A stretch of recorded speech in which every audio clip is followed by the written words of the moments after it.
I have heard that. I know, Nate, and listen, that's the most ridiculous thing I've ever heard. Now, let's just call a spade here, guys. Our friend Richard Christie, while being a wonderfully talented, nice person, pleasant guy, a guy you'd love to hang out with, funny, great person, is a filthy human being. He's a dirty farmhand who hasn't learned to wash properly and clearly can't wipe his ass. And we work with him, and we have to deal with it because we love him so much. But we all have our flaws. I'm a fat pig. Richard is a disgustingly filthy, smelly person.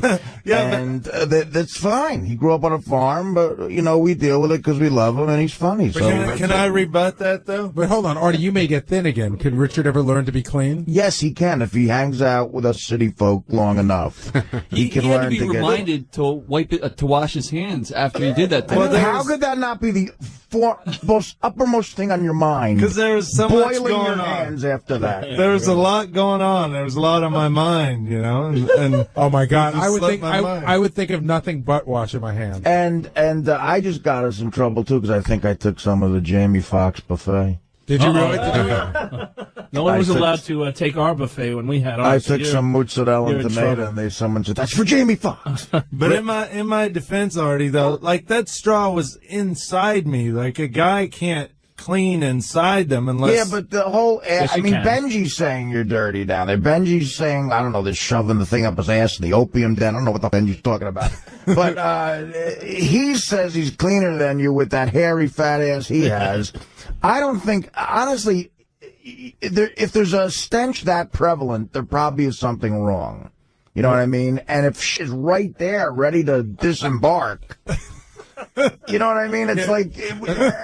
my friend always says he's got one in the staging area. Yeah, right. I mean, it's on deck. You're right. You got one on deck. And Gary said he smelled you even though you showered. Yeah, but let's do this. One of these days, let's do a lineup. Every guy's bare ass. Do it right now. We'll have somebody smell it. And I bet every guy smells it. I guarantee you can stick your face up my ass right now. I'm not going to do it on camera, but you can do it. I'll pull my pants down. I guarantee I smell fresh. Guys, you know what? I'm going to end this conversation right now. You could do that on OutQ with Larry Flick. I'm so disgusted. Nobody's doing ass and smelling nothing's contest. coming out of it right now. Now, Richard, you took a thermometer now. You've taken a straw now. Are other things going to lead to, No, just smaller objects like that. But nothing weird. He needs to scrub his with a toothbrush. That's what he needs to do. No, I'm not. It's not leading to anything. I don't care what people think. That's just, it's funny bits that we do. I'm not getting a dildo or anything like that in there. Nothing crazy. A pinky? No, not a pinky. Yeah. Wow. What's the chloroform you? Just to the first knuckle? If you chloroform me, then I have no say in the matter. So. As gross as I am now and as fat as I am, I agree with Benji. I think after the way I shower, I don't think you'd smell like a heavy smell or ass smell from me. But I showered. I swear I showered. Well, there's different levels of clean. There's Kansas clean and there's civilization. You may have showered, but if you don't clean your clothes, when I was in there, I smelled something when I was in your office. Maybe it's the office itself, or maybe it was your clothes. But there was something going on, like a weird, almost like a BO. Oh, well, these are clean clothes. I mean, they're clean how? They're clean. Like fresh out of the wash? Yeah. But when you're in the shower, Richard, you just go under the water and then walk out, or do you actually scrub I get really in there. I get the fingers with soap down. I get the bar of soap up in the crack, and I'm pretty thorough.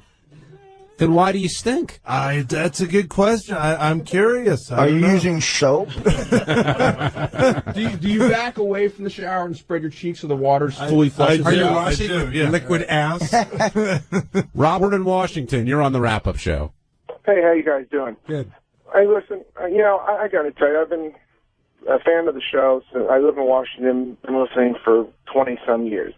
I really think, Gary hit it right on the spot, but I wasn't really sure. I mean, Gary said he thought it was funny up until the straw came out, then he got grossed out. I mean, to use the line from Dice, what was he expecting, a tuna on rye? It's pulling a straw out. I think, to be honest, there's a little too much gay stuff on. I think, Really? Talent, the on-air talent doesn't need to have these flunkies do this type of stuff. I mean, you got Artie, who is unbelievably funny. And Gary, very talented, and Fred and everybody, but the guys that are these interns, like someone said, well, what about Benji? Did he lose some sort of status? He's got no status. So, I would like to see more of, a little old school. I know you guys are on satellite. I had it a year before you guys switched over to it. But I think that, I'm all for the freedom of speech and everything, but it's just a little too much. Now, if the straw was up a chick's ass, would I feel differently? Maybe a little, but it's not funny. Hey, you know what? It's not funny if it's up a chick's ass. We're like people on the other side of the Berlin Wall. We're exploring our newfound freedom, We're just seeing how it goes. Yeah, I understand. Hey, what's your name, man?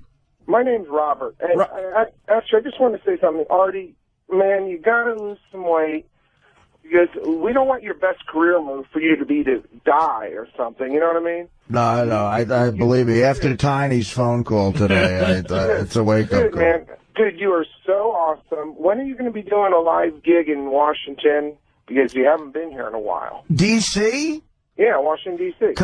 I'm doing Constitution Hall. I just got an offer probably in the summer. So awesome. Look for that. Anything else you want to cover, Robert? No, just you guys are great. Just it's a little too much of this Richard and Sal and all these guys that really, if it wasn't for Howard, would be, working fast food or something. All right. Thank you for your input. Benji, did you want to respond? Hey, Robert, this is all I want to say. I rarely defend myself in this way, but if you listen to the show every day and you're laughing at a lot of things Howard says, oftentimes it's something that I helped create. Absolutely. Yeah. No, absolutely. I can attest to that. Absolutely. And by the way, Richard was, a drummer in a band that toured. He wouldn't be working at Wendy's or wherever. No, and my point about Richard is, and I think Richard and Sal are hilarious without having to do this stuff. That's what I'm trying to explain to them. I do love when people go down that road. Like, people have been saying that to Howard for years. You're funnier than the lesbian stuff. That always makes me laugh when people say that. But the thing is, too, Howard was laughing his ass off. Oh, no, he loved it. And that's why me and Sal love doing this. Yeah, no, listen. It makes Howard laugh. He loved it. Brian in Philly, you're on the wrap-up show. Hey, how you doing? Artie, you rock. Thank you. My question is, Richard, I'm a big fan of your work with Iced Earth and Death. Thank you. And you come from a genre of music that typically doesn't put up with this type of shit. Excellent point.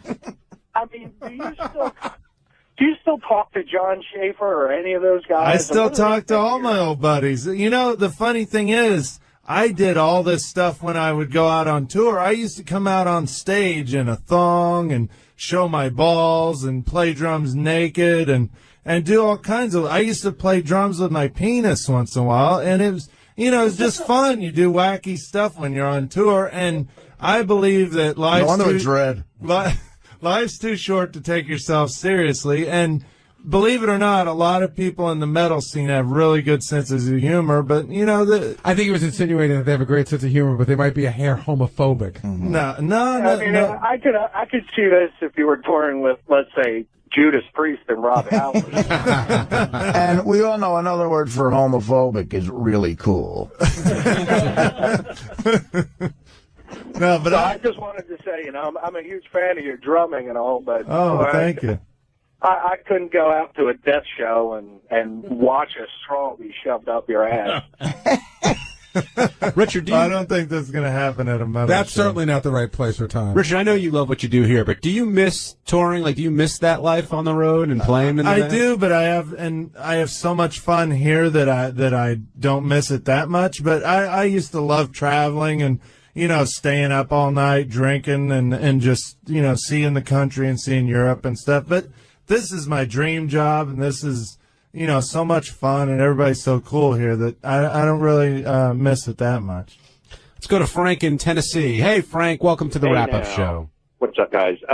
First day that I've been able to listen to the show live in a long, long time because I'm homesick with the flu down here in Tennessee. We got a big outbreak, and I'm all excited about listening to the show. And I got 5 hours of straws and vomit and retching, and oh my God! It was 1 hour of 5 hours, to be fair. I kind of feel like Sal this morning, which is really what I wanted to talk about. Anybody know how he's doing? What went down with Sal this morning?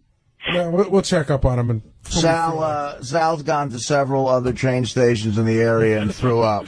And Sal, of course, has cut the cord at his house, so he has no idea what's going on the show today. That's right. So we'll have to fill him in tomorrow. Let's go to Shane in Kentucky. Hey, Shane. Hey, guys. Good show today. I just had a question about how come Howard always lets Robin off the hook once he gets her going? And then I got a comment. Well, what do you mean? I mean, yesterday when he had Robin going when she was crying, he just lets her off the hook, and then this morning he starts on Artie when that guy came out with that on the computer about, like, RobinsWrong.com. Robin started crying, and he just changed the subject. He won't stay on her. Do you guys agree with that? Do you think Howard let her off the hook? Yeah. I mean, I don't know if it's wrong, and I don't know if he's doing it out of sincere, like he doesn't want to hurt her feelings, or he doesn't want to come across as mean. But, yeah, I definitely feel that he does that. Artie, you were in there. Do you agree? Well, I think he took it as far as it could be taken at that point. You got to remember that, Robin is the second host of the show, and if you get her that pissed off at 6:20, it's a hard climb uphill the rest of the show. So I think Howard might have said, all right, enough. She's clearly really mad. You're right, 'cause I do remember the day that Robin did walk off the show around 6:20. We did get her that riled up. Yeah. So you don't want that to happen. But I think later in the show he might have tortured her a little more with that. Hey, Teddy, do we have the ability to make a phone call from this studio, like right now, live? When somebody gets Sal's phone number, we're trying to call him now. Let's call him on the air. I don't want to get his reaction off the air. I want to hear on the air. I just called him onto his voicemail. Okay. Will, what were you going to say? No, Robin made like a really, I thought, mean comment. I don't know if it was directed toward Artie today, when she was like, there's a lot of hangers on now. You weren't here at the beginning, so how dare you criticize me now? Oh, right. I think it was directed, I'll tell you, I think it was directed at me. I think it was directed at Will and Ralph, because she made another reference to something Will said on the wrap-up show yesterday, and clearly we're all newer people, and we were all making her mad. So I think it was directed at me, Will, and Ralph in particular at that point. That's what I think. I don't know, but I picked up on that as well. It wasn't subtle. Didn't she say, like, she built the train and you guys were riding on the train? Exactly. Yes. No one helped build these people didn't help build the train. They just jumped on the train. Ooh, I didn't hear that. That sounds vicious. All right, let's. What was your comment, Shane? Like I said, I wish the train had a drink car right now. My other comment was like Artie going on about Howard not buying anything. That show that was just on cable about 3 weeks ago showed this crazy house that he's building, and he's trying to get on Artie for trying to buy his own self his first house. He's not saying, but you missed the point. He's not saying that Artie shouldn't buy a house. He was talking about more like where Artie buys a house. Right. Well, I'm saying Howard saying he don't buy nothing extravagant. What's a $42 million house is not extravagant? Well, now, somebody called in about that, actually, and made that comment. Right, it doesn't have central air, sir. Thanks, Shane. Appreciate the call. All right, we're going to try and call Sal here. Go ahead, Jim. Do your thing. And then we're going to get to the clip of how Artie started his morning, telling off Howard and calling him old and everything else, which was an interesting way to start the day. So are we trying Sal at home or on a cell? Home. Good. That's where he is. And if he's not there, he better have a good excuse. Which line, Jim? Gary, you lead on this. Of course.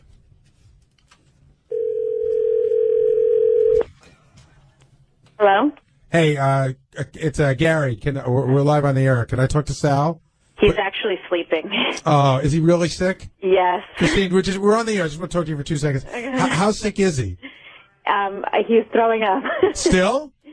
He hasn't thrown up since he came home, but yeah. He told you what happened at Penn Station, right? Actually, no, because he came in and I sent him to quarantine. Who's nursing him back to health? Nobody. He's locked in my son's room. Christine, is the house like totally gross? I'm freaking out right now. Yeah, he threw up, and then Christine, I got to break this to you. He had several accidents as well along the way home. Are you kidding? No. Oh my God. Sal was literally a man with nowhere to go. Howard didn't want him here because he's going to get him sick, and Christine doesn't want him home because he had to get a hotel. All right, so we were just checking on him. We wanted to make sure he was okay. He's sleeping now? He's sleeping. He's been sleeping since he came in, and I'm not checking. I'm not going up there, so. All right, we'll give him our best. Okay. Okay. All right. Well. Thanks, Christine. You're welcome. Bye-bye. It's so great that she doesn't want him there. No, she exiled him to one of the kids' rooms. I guess his son has a higher immunity than she does. Antonio's going to get sick.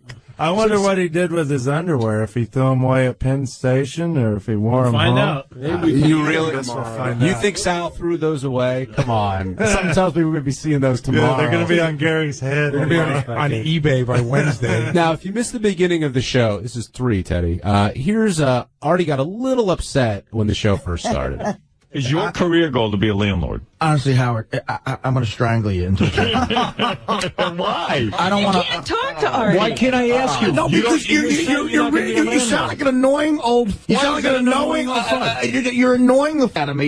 You're like a little nudge right now. But If you know better than Howard, why can't you just listen to him and apprise him of where he's wrong?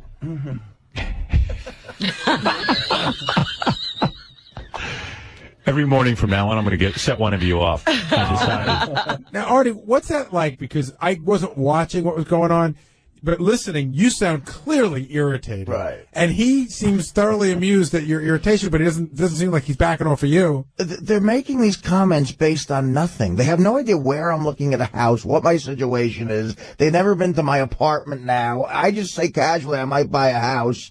And I'm yelled at, and Robin is like a parrot on his shoulder.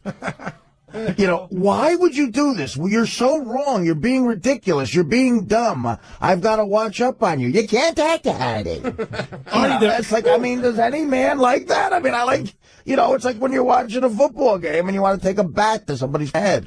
They're only trying to protect your interests. My interest. So no real estate advice from Howard and Robin moving forward? No, listen, that's the other thing. I got overly mad too early in the show. You can't do it. You got to pace yourself. A couple of months ago, Fred was really mad early in the show, and a guy called up. He's a regular caller.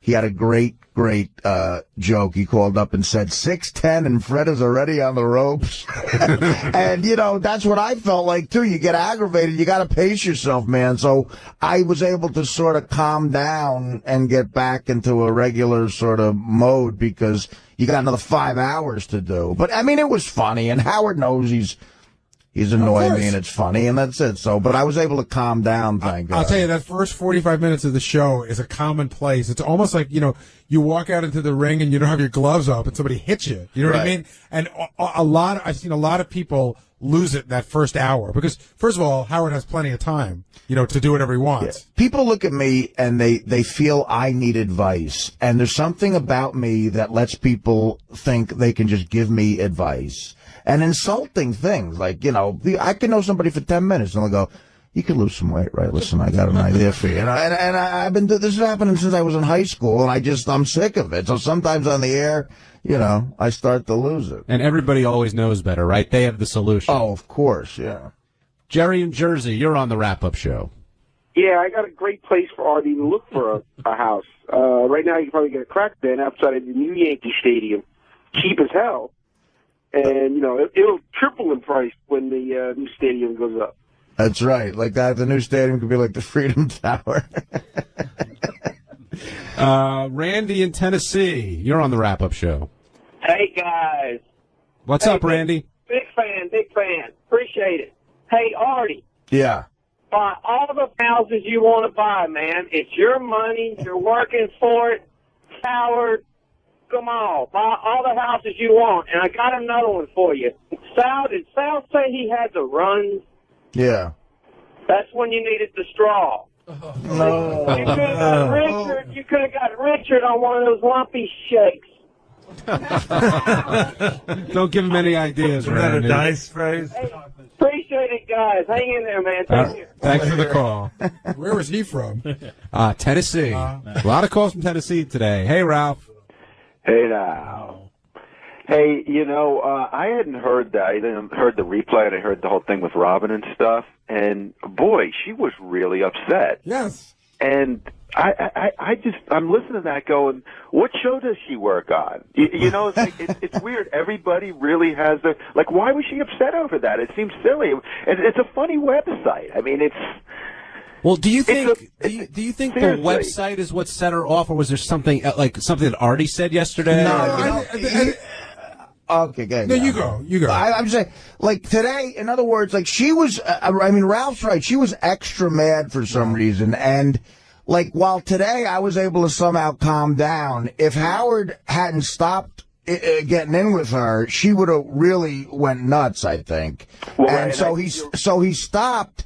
But I think part of it is she felt that Howard wouldn't expose himself to that kind of abuse like that. You know what I mean? So she's like, well, that wasn't, you know, it's funny. I don't know. I read it and I just laughed and thought, okay, that's funny. I mean, like, you know, who's going to be right 100% of the time? And who's the person running the website? Like, who are they in the grand scheme of things? I mean, it's great. I mean, it's so silly. And I just started thinking, well, maybe she's just been feeling attacked lately, you know, ever since, like, she was discovered to be a 34 in the test, you know. Like, maybe she just feels like she's just getting attacked, because everybody feels like that sometimes, you know. But didn't you think it's one of those days, like, Robin could have reacted totally different on a different day. Some days it's just the way it hits you. Has she spoke to you at all, Gary, about taking that self-imposed break, the Artie break or the Jackie break that she was talking about this morning?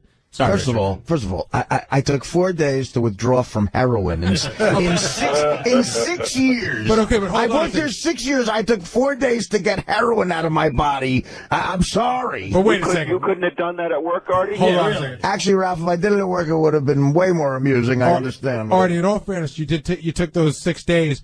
But nobody knew 4 days. Nobody knew that's what you were doing. And I was on the phone with your manager going, "Listen, Gary, I'm really sorry. I don't know how to get a hold of him." Like, we just were worried about you. Right. I know. I get it. But yours makes more sense than I remember Jackie.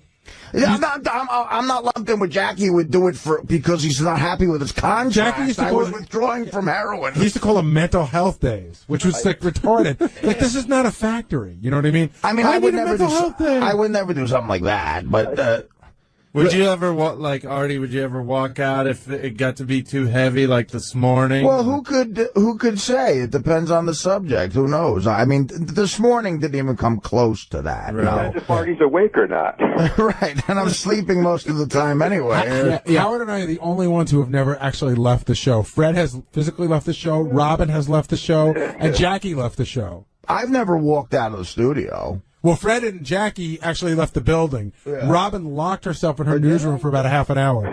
Yeah, Jackie left after the whole Pat Cooper. We did a roast at Channel 9. Oh, and he bombed. And he bombed, and he was sure that we set him up, and we said, you know, we did. And he goes, yeah, right, that's what happened. And Howard's like, you don't believe me? He's like, no. I got to tell you. That was great stuff. We should play that on the Friday. Those roasts are pressure because, like, you got to figure, like Jackie's job, he's the comedian. So when we started these roasts, I'm like, God, if I bomb on one of these roasts, that's like a lot of pressure because I'm here, I'm a paid comedian. You get up there, and if you bomb, it really eats away. So I know what Jackie was probably going through. He's like, he started thinking all these scenarios. Like, I got set up in my head, and he probably couldn't deal with anybody. I'll tell you what really hurt him on that one was for years he couldn't get on the dais for a Friars roast, which was his dream.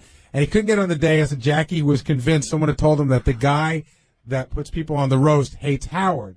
And Howard always used to joke around, you know, maybe Jackie's just not funny enough to get on the dais. And then after that, it sort of helped prove that theory.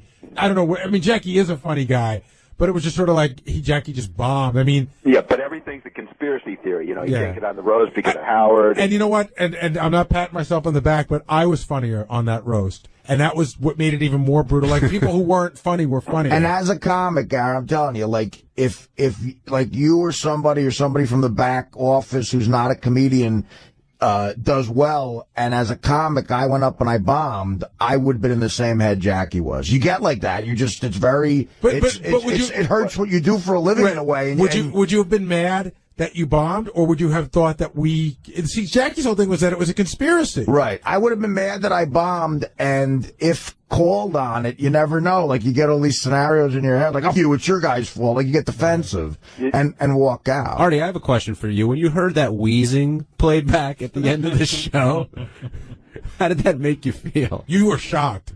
Yes. Look, I clearly have maybe 3-4 weeks tops, guys. I got to get my shit. Artie, Artie, you have noises coming out of you you're not aware of. I'm like Jeff the Trunk. Hey, Artie, do you snore?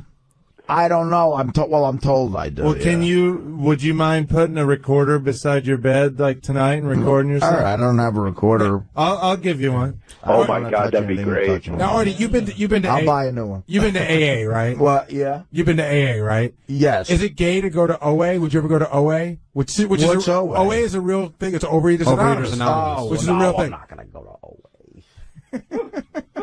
Imagine how depressing that would be. I'm just not going to do that. All right, let's talk to Mark. AA was worse. It was bad enough. That was talk about depressing. Let's talk to Mark in Phoenix. Hey, Mark. Hey, guys. Artie, how you doing, man? You wheezy? Yeah, I'm like Wheezy Jefferson. I got to tell you something, Artie. I forgot what I was even calling about because you can't ever stop talking, my man. I love you. I think you're hilarious, but you just keep going. I know. Lately, I've been talking a lot. The problem is my only function on the show. I don't do. If I'm not talking, I got to sweep up or something. I'm not earning my keep. Mark, what did you think about the way he reacted to Howard this morning? I could not believe it. I think he's got crazy balls for doing that to his boss. I mean, in all honesty, I think Howard is to blame for the way that everybody acts at Bubba's wedding and the way Artie reacts because he's given you guys so much entitlement. I mean, you guys come in there and you're yelling at Howard.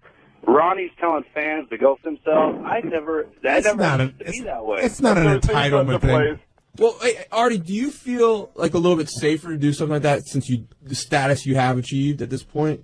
Well, look, I wasn't going to do that the first year I worked there. I know Howard on a personal level now too. It's much easier. You just get to know people. That's what happens. And don't you think Howard was like, that's exactly how he wanted you to react this morning? Yeah, sir, he gives us that leeway. Why? Because it creates material for the show. Yeah, I'll tell you, when we were working on the movie Private Parts, I got interviewed for a couple of magazines, and Entertainment Weekly interviewed me, and they pulled this quote out and put it like right in the center as like the highlighted quote. I was so proud because it's so true.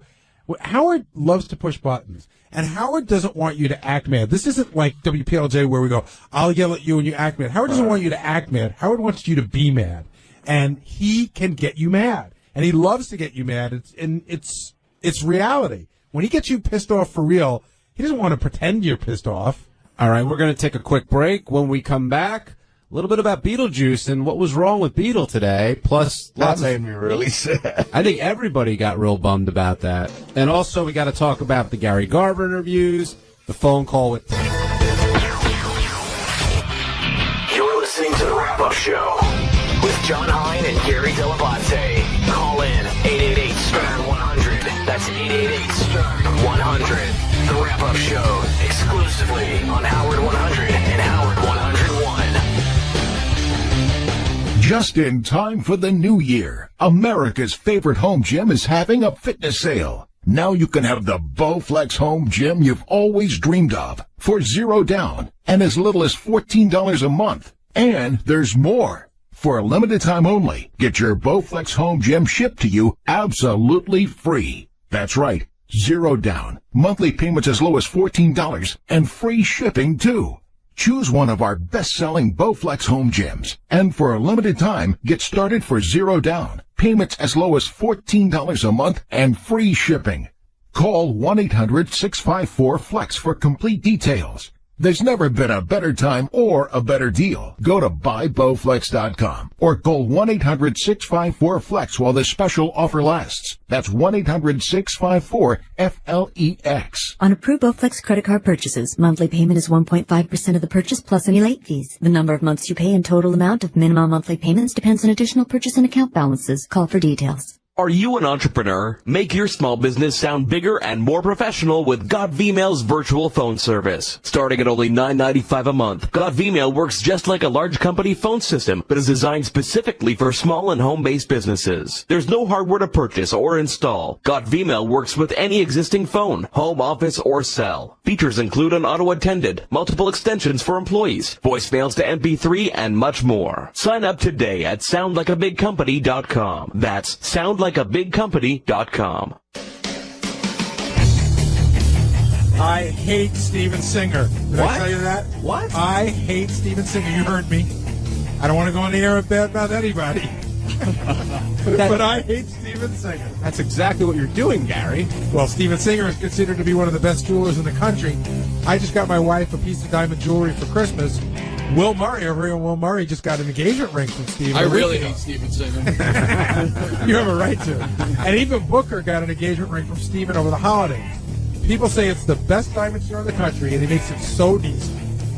That's why everybody hates him, Gary. You should stay out of there, but you still want to get your wife or your girlfriend something nice for Valentine's Day. So here's a great idea. Steven Singer has real long-stem roses dipped in 24-karat pure gold for only $59. Chicks really dig them. They're beautiful, they last forever, and it's the best Valentine's Day gift out there. Only $59. Check him out online. Go to IHateStevenSinger.com.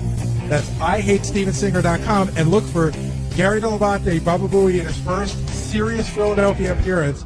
February 8th, I will be at Steven Singer's store at 3 o'clock in the afternoon to tell him how much I hate him. Yag Shamash, my name is Borat, and you're listening to the John Hen and Gary Dilbitat on the Wrapping Up Shows. Dziękuję. Welcome back to the wrap-up show. Oscar-nominated Borat there. JD, they got nominated for a screenplay, right? That's the adapted screenplay, yes. What do you mean adapted? Adapted from what? Adapted screenplay? Adapted from the TV show, I guess. That's not an original screenplay? It wasn't. I looked at the original screenplay. It wasn't there. Was it adapted from the children's book? JD, well, the show, yeah, that's a character from a TV show. That's probably what it is. I know, JD. But I didn't think they had a screenplay for that movie. I mean, what? It was improv, right? Yeah, you'd think they probably have an outline. Well, I know JD was bummed that he didn't get actor or best picture, right? You really Right. thought it was going to get nominated, right? I would have liked to have seen it. It was one of the best movies of the year that I saw. Got his Golden Globe. I guess someone didn't see Babel. No, I haven't seen it yet. I haven't seen Dreamgirls either. Well, that's not nominated for best picture, you know. I know Artie must be. I'll lend you all those movies nominated. I look sound so like Eddie boring. Murphy, a fruit. Yeah, Artie's rooting for Eddie Murphy to pull the best supporting I actor think Oscar. Alan Arkin is going to pull it out right from under him. I think people love Alan Arkin. Did you see that movie, Sunshine? No, I haven't. Boy, people love that movie. I haven't seen it. That's a gay critic's best friend, that movie. You seen it?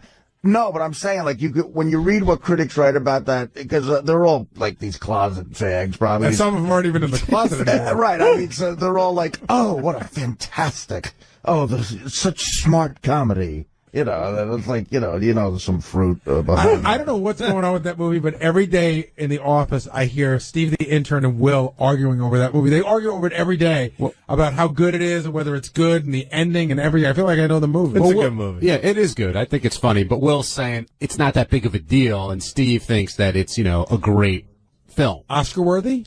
I don't think it's best picture. But I love Alan Arkin. Alan It's Arkin's worth it great. just to see, check him out. I don't like Greg Kinnear. I just don't like him. I actually don't mind. I thought he was good and as good as it gets. Playing a gay guy. Yeah, no, I thought he was, and I saw him in another movie where I thought he was good. Oh.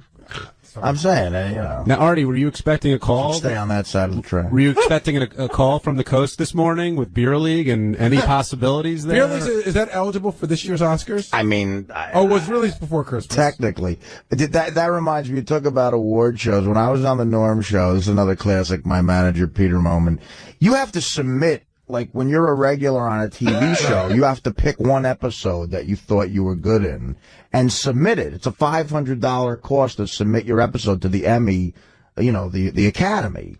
So the first season of the Norm show ends, and I'm just like, whatever, it's barely going to get picked up again. And Peter goes, so Art, give me a call. We have to talk about what episode you want to submit. And I said, what? He goes, we're going to submit something for the Emmys, of course. I'm thinking about, I don't know, the one where you and Norm are in the bar. I mean, everyone were in the bar. I go, really, Pete? What about that was good? I don't know, just some of your reaction shots were fantastic. I go, well, you really think we should submit that one? He goes, yeah. I go, how much is it? He goes, $500. So if you just send me a check, we'll submit that and get that out there. And I go, Pete, isn't it smarter to save the $500 and just assume I'm not going to get nominated for an Emmy? He goes, what are you talking about? I mean, I think you did some really great work. I go, well, if you want to pay the $500, you could submit it. If you're I go, you pay the fine. He goes, oh, I'm not doing that. like, thanks for the vote of confidence. Get out the $500, which is a fraction of what you make off me every week. Now, were any Bear League screeners sent out? No. For your consideration? Actually, though, I just found out the DVD, we are officially in the profit mode. Yeah. No Czechoslovakian Film Festival award? Between rentals and buying, it like went through the roof. It really did great. So it's I'm gonna start getting checks. Does that mean we're gonna see the team back together for a possible sequel, or?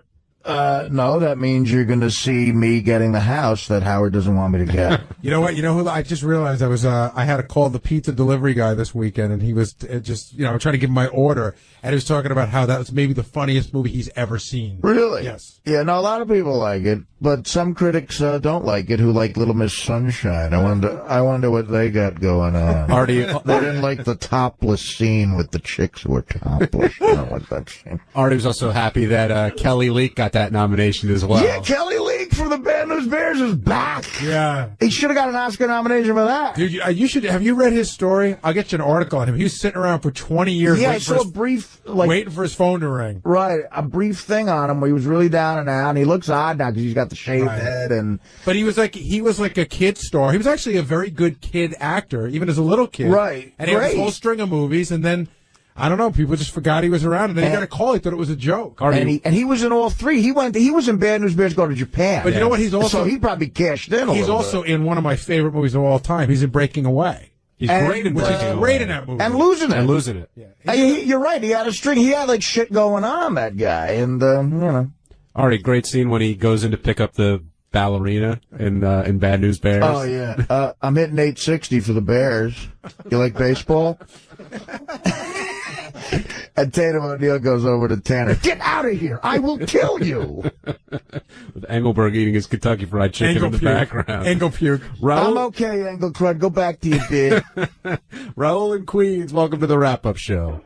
Hey, what's up, guys? What's on your mind, Raul? I just have two questions for Artie.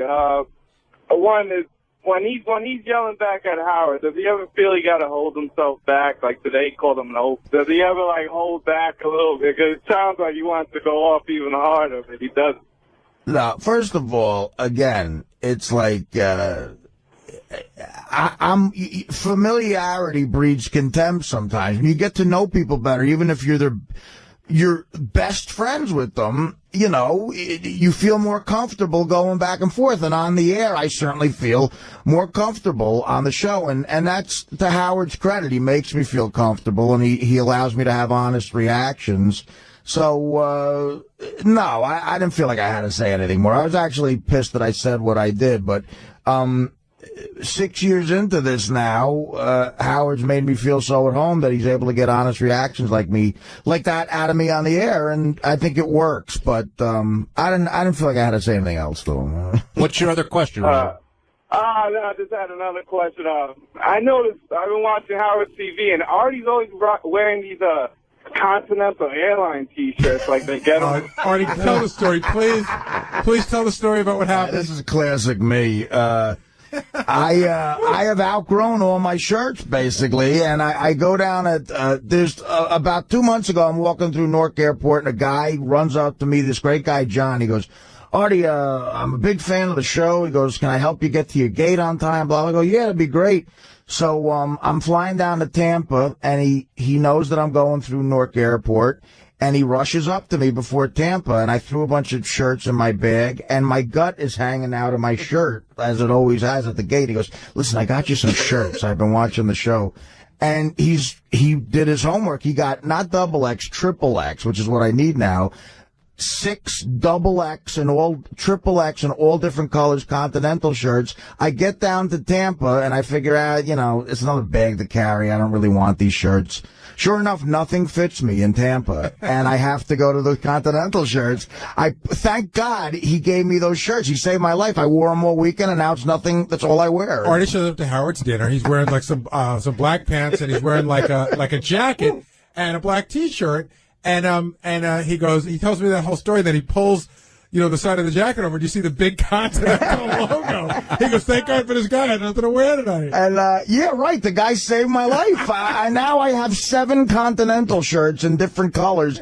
They all fit me. They're all comfortable. But I accidentally wore one on a United flight, and I got shit from the stewardess. Going, "Hey, what's up with that?" I go, "What? Your Continental shirt?" I'm like, "I'm sorry, it's all my wardrobe She right said, now." "If you have any triple XL, I'll wear yours." It's Right. good advertisement for Continental. Like, no offense, but you're like a walking billboard for them. Hey-o. Hey-o. Harry in Harrisburg, you're on the wrap-up show. Hey, fellas, how you doing? A wrap-up show after a year. You're hitting on all cylinders. It's really entertainment. Keep up the good work. Thank you. Hey, I got kind of bummed. I guess you fellas did do this morning with Beetlejuice. I didn't know what was up with that at first. I thought it was a bit, and then I was trying to read between the lines, and I know Howard and everybody there, you have a lot of fun with him, but you really care about the dude. You don't want nothing to happen to him, especially after Hank. Beetlejuice is really cool. And I was wondering if there was, any other information that came up. How did you guys feel about that? Was that, for comic value, or was there really a problem there? That's a good question. I mean, Beat was definitely bummed out. Yeah, no, there was no joke. I mean, he was really, what you saw was what he was feeling today. With him, it's such a weird thing because he's so moody. I've seen him go from both ends of that sort of feeling in one appearance. But today, I never heard him talk the way he talked today. But there's no way to know. Like Will and I always talk about what a crapshoot it is to book him, because about 1 out of every 10 times that Beatle shows up, and then we don't know what to do with him. Now, I mean, you guys were literally trying everything. He wouldn't answer the sponge. Yeah, he wouldn't answer any of that. Here's a clip of Howard doing his best. But you want to make money? I don't care about the money. Well, what about your DVD sales? I don't care. I see them drying up. I don't give a shit. Are you ready to give it all up? Are you quitting show business? Yep. What? Wait a second. There's a phone call for you on this can. Wait, here. On this, on this thing. This thing over here. There's a phone call. It's the president of show business. Yeah, well. Look Beetle. at the phone. Take the phone. I ain't taking nothing. All right. He won't even look at it. I love Beetle. I do.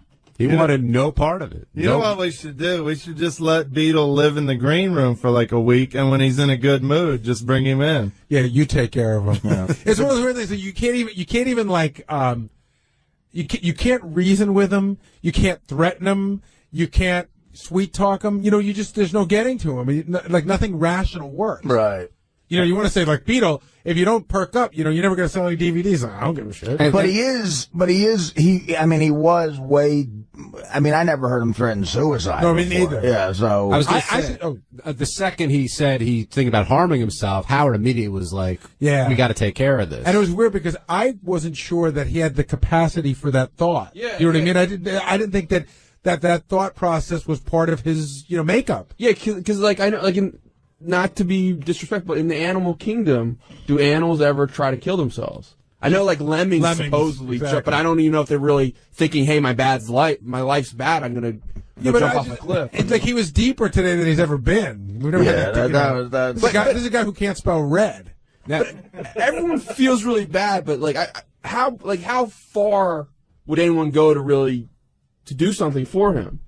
Well, in terms of what? In terms of trying, everyone's like, "Oh, I really care. I really feel bad." But is anyone going to do anything? What is everybody supposed to do? What is there to do? That's what I'm just kind of. I think Howard saying we care so much is a little disingenuous. Well, Howard made sure that somebody was there to take him out. What more can we you check do? that guy's credentials? No, but he's got somebody that's been working Who with him. Who was that guy, by the way? Was that what's his face's brother? I never saw that guy before. Well, that's what I mean. I think he was just some guy walking around the hall. He was a guy. Now, something else happened outside the studio, and Greg from Howard TV is here. I think Lisa G tried to interview Beetle, and he wanted no. I just heard a crash. This clip is hilarious. Well, he hates the camera to begin with, so I had him in a bad mood. And then immediately following, I sort of backed off, and she went to put her microphone in his face, and he just swatted it away. Literally broke her tape recorder and her microphone. Yeah, she looked frightened. Yeah, I was going to say, how did Lisa react? Yeah, knowing Lisa G, she'll be filing charges. Yeah, she restraining was really order. She didn't go for any of the nosy follow-ups after that. But the video of it is hilarious. Oh, yeah. He just clearly first he shoves her away, and then he just gives her this big swat, and the thing just goes right to the ground. Yeah, she came back to the office like, Brad Driver is the news director. She's like, "Brad, Beetlejuice was really upset. He knocked the recorder out of my hand, and he's like, yeah, Howard was yelling at you to stay away from him. He was? She just looked like a deer in the headlights when she came back. I smell somebody looking for hazard pay. Beetlejuice said he wanted to come on my face. No, Lisa, we have the tape. He actually said that he likes turtles. She couldn't hear Howard. Oh, Mike in Canada. No, he said, come on my face. No, he said, I like turtles. Well, whatever. I'm just going to take this to human resources now. Mike in Canada, welcome to the wrap-up show, which you can hear on Howard 100, Howard 101, and Sirius Internet Radio. How you doing, Mike? Hey, man. This is Mark, not Mike. Oh, sorry. Doesn't matter. Anyway, it's for Artie. Artie, you shouldn't have to listen to any of that crap of how to spend your money. It's your money. You should do what the hell you want with it. I agree with you, brother. Here. And then the other thing, too, is, Artie, please come to Canada. Come to Toronto. We're dying to see you up here. I love Toronto. I've been to Toronto. You know, it's been 10 years since I've been to Toronto. We shot Dirty Work in Toronto the summer of '97. That's a great city. I lived there for Best 2 titty months. bars. Did you? I lived there for 2 months shooting Dirty Work in a nice hotel. I went to Blue Jay games. It was the summertime. Little Italy there. The food is great. I love Toronto, dude. For the 10th anniversary of shooting Dirty Work, I think MGM's going to spend a lot of money and send us up there. Canada's got the best titty bars, too. Oh, and Toronto, you know, on Yonge Street in Toronto is where I with Canadian money, lured a chick back to my hotel. She blew me, and I thought, again, I was some operator, and after I counted all the goose Canadian money, I gave her $600. I said to Norm, I go, this chick blew me. I picked up a stripper. He goes, no, you did. I go, yeah, I did. I didn't give her that much money. He goes, and I told him what I gave her, and I checked my pocket. He goes, you gave her like $600. She would have built a deck for you. Have you ever been in the casinos up there? No. I've been in. What's the one that's right on the other side of Detroit? Windsor. Windsor. I went to Windsor. You're sitting there playing, and you spend so much time calculating what the money actually means. I was like, okay, I've got 6 geese and a duck and a queen.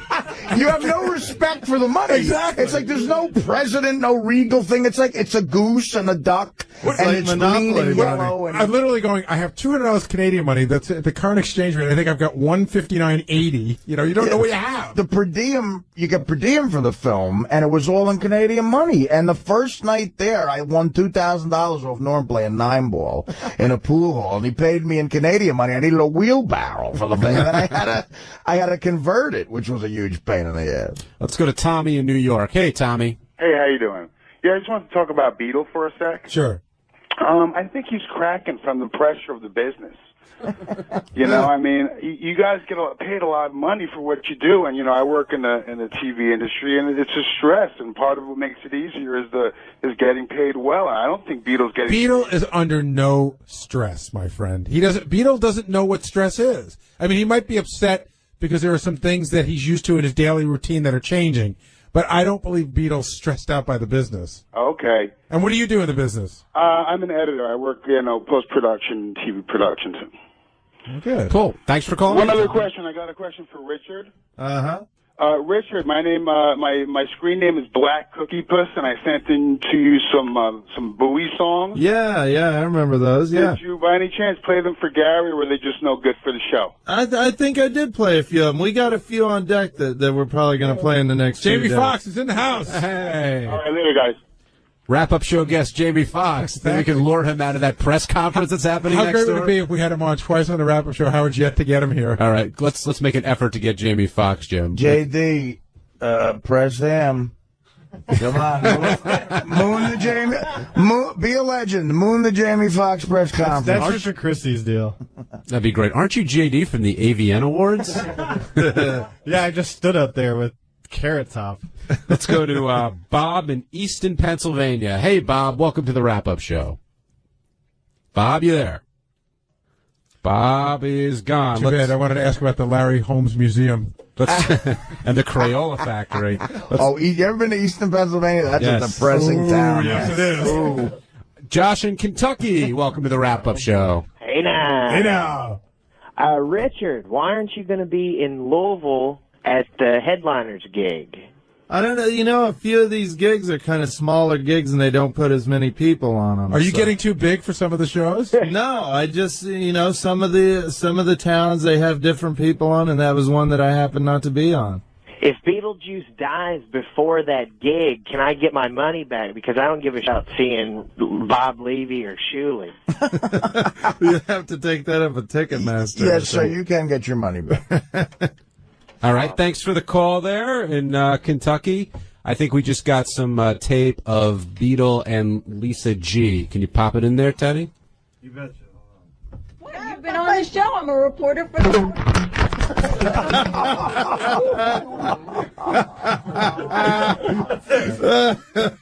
So make sure I have that for the show tomorrow. Lisa, You heard it. He said, I want to come on your face. Lisa, have you recovered? Are you doing all right? Yeah. Look, I was busy editing back in the newsroom, so I didn't know really how severe his depression was, and that he was upset from the moment he walked in with Greg's TV camera. And then I got back there. There was Greg's camera, another TV camera, and then my microphone. So he saw that and he just lost it. Paparazzi will get you every time. Lisa's still trying to process Richie Baronson's amazing win in the cookie contest. Who's Richie Baronson? He's the installer of stars. Oh, whatever. All right. Thank you, Lisa. Well, anything for the show, guys. Lisa, did you get a Jamie Foxx exclusive No, out there? I can't wait. He's right over there. I know. I'm out of here. Lisa's the official Howard Stern reporter to African Americans. You know that? I'm going to make believe I'm part of the camera crew so I can get some of that mozzarella. All right, have fun. Rob in Syracuse, you're on the wrap-up show. How you doing, guys? What's up, Rob? Actually, if you listen back to that tape, I think he was saying, I want to do her dwarf style. Hey, Artie. Yeah. Are you wearing those glasses in the studio there? Is it you to Howard? Or...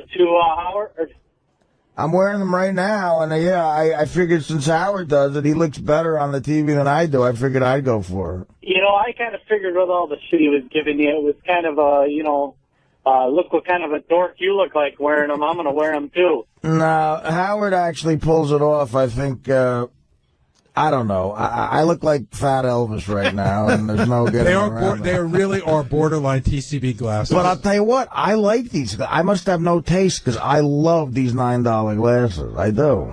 I love them too. They're big. They're like the Mary-Kate Ashley Olsen type glasses that they wear in the National Enquirer. They're less than the size of just a Raphael glasses. Yes. I get a constant laugh now out of JD. He just looks at you and goes, he just looks at him. JD, you a fan of those glasses? I love them. You just wear them 24/7. Artie, do me a favor. I actually got an email today. Somebody was asking, do you know the brand of those glasses? Somebody said they like the way they cover your face, and they'd like to get the same glasses. It's interesting because I do. I have a fat face, and I need a wider thing, which is why I went for this.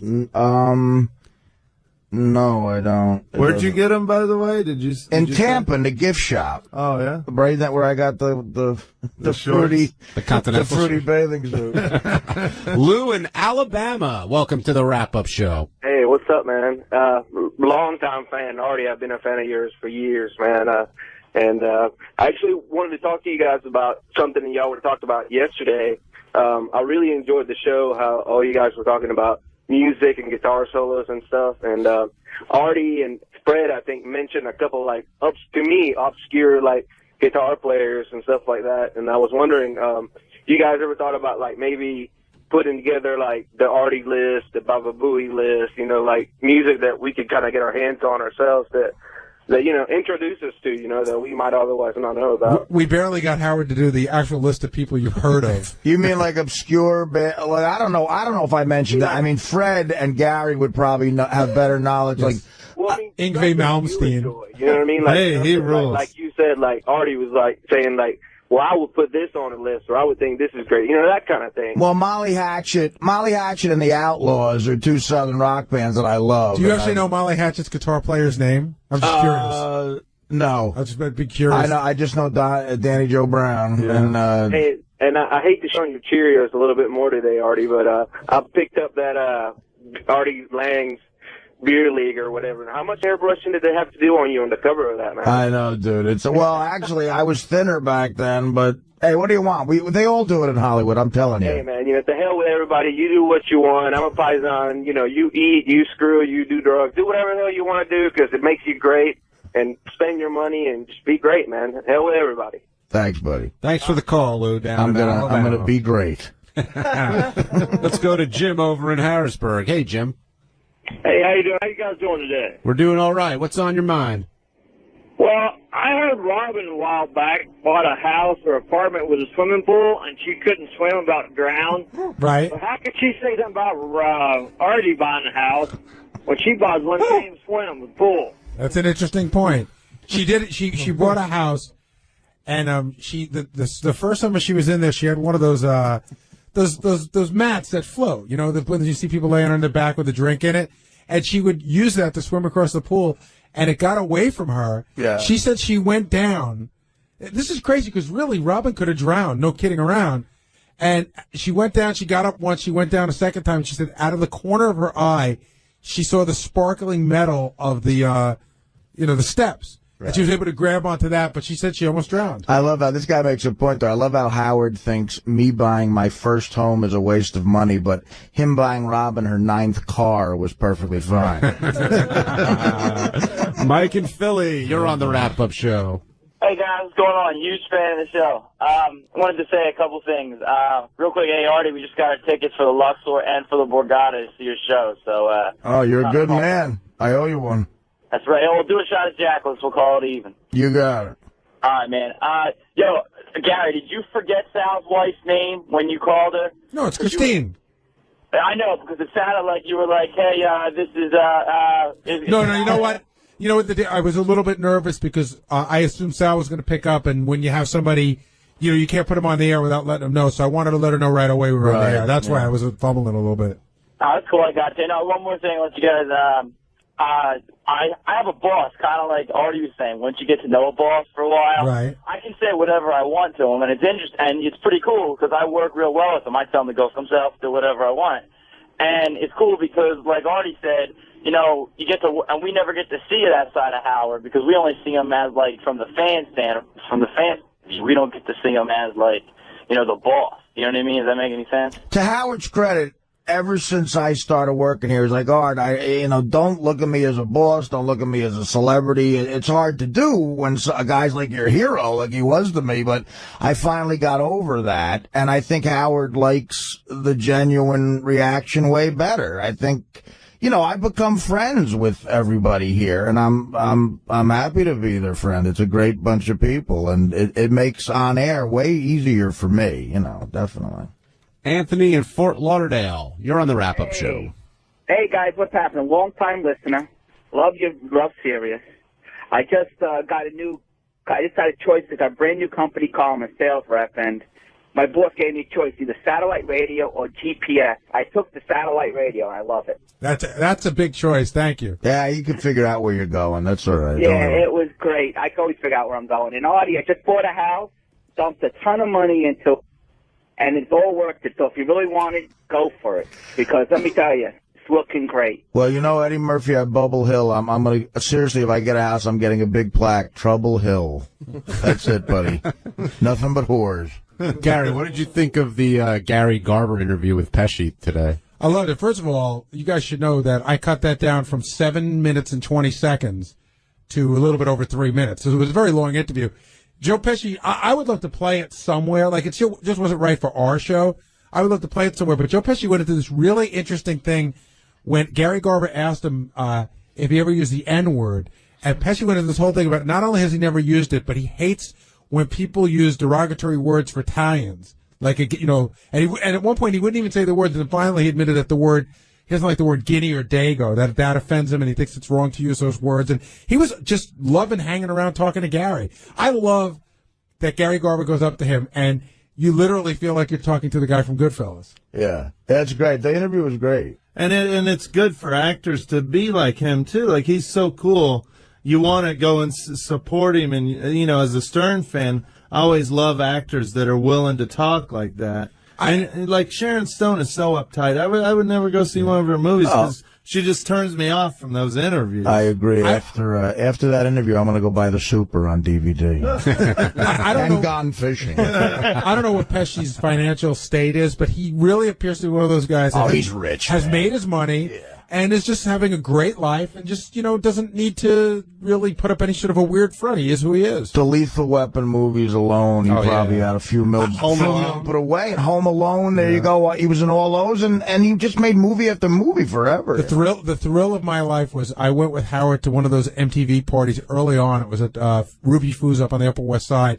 I was drunk out of my mind, and, No More Garcia Parra. All these celebrities were there, and I walked into the bathroom, and Pesci's peeing right next to me, and he just looked at me and he goes, "Hey!" Like that's that guy from that show. I was like thrilled.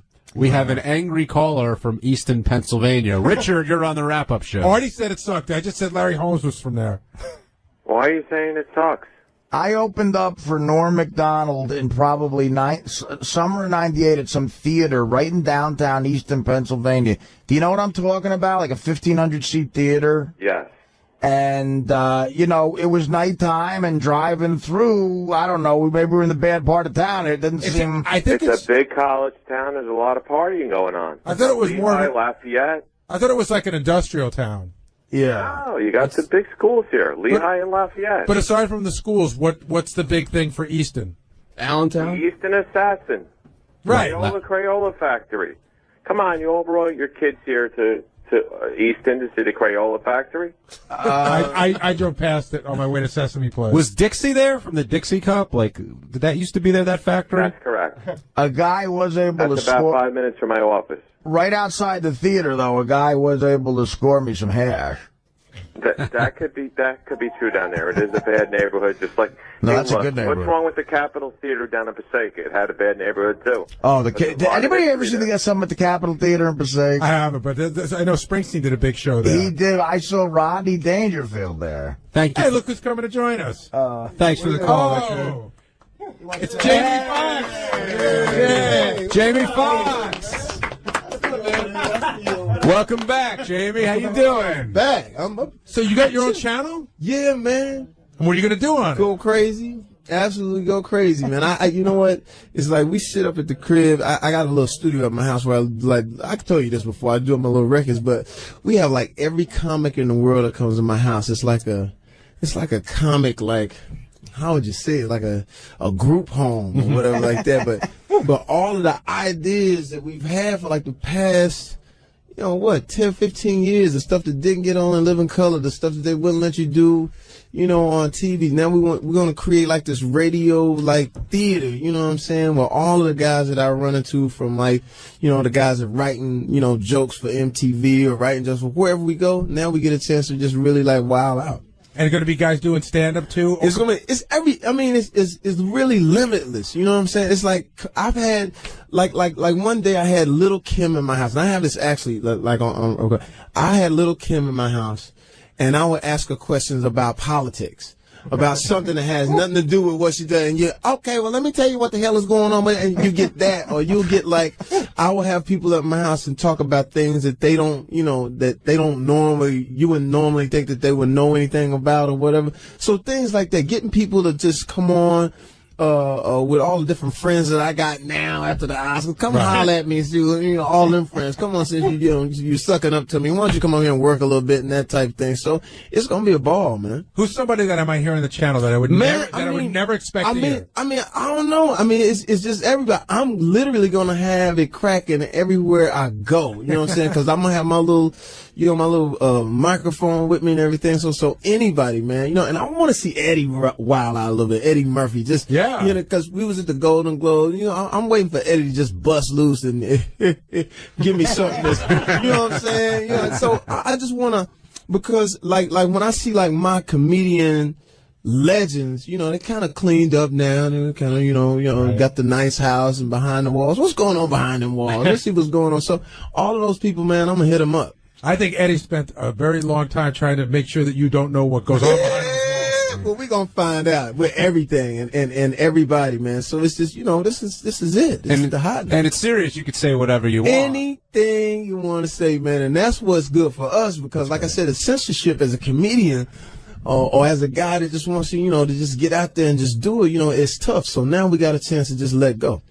So the channel's called The Foxhole.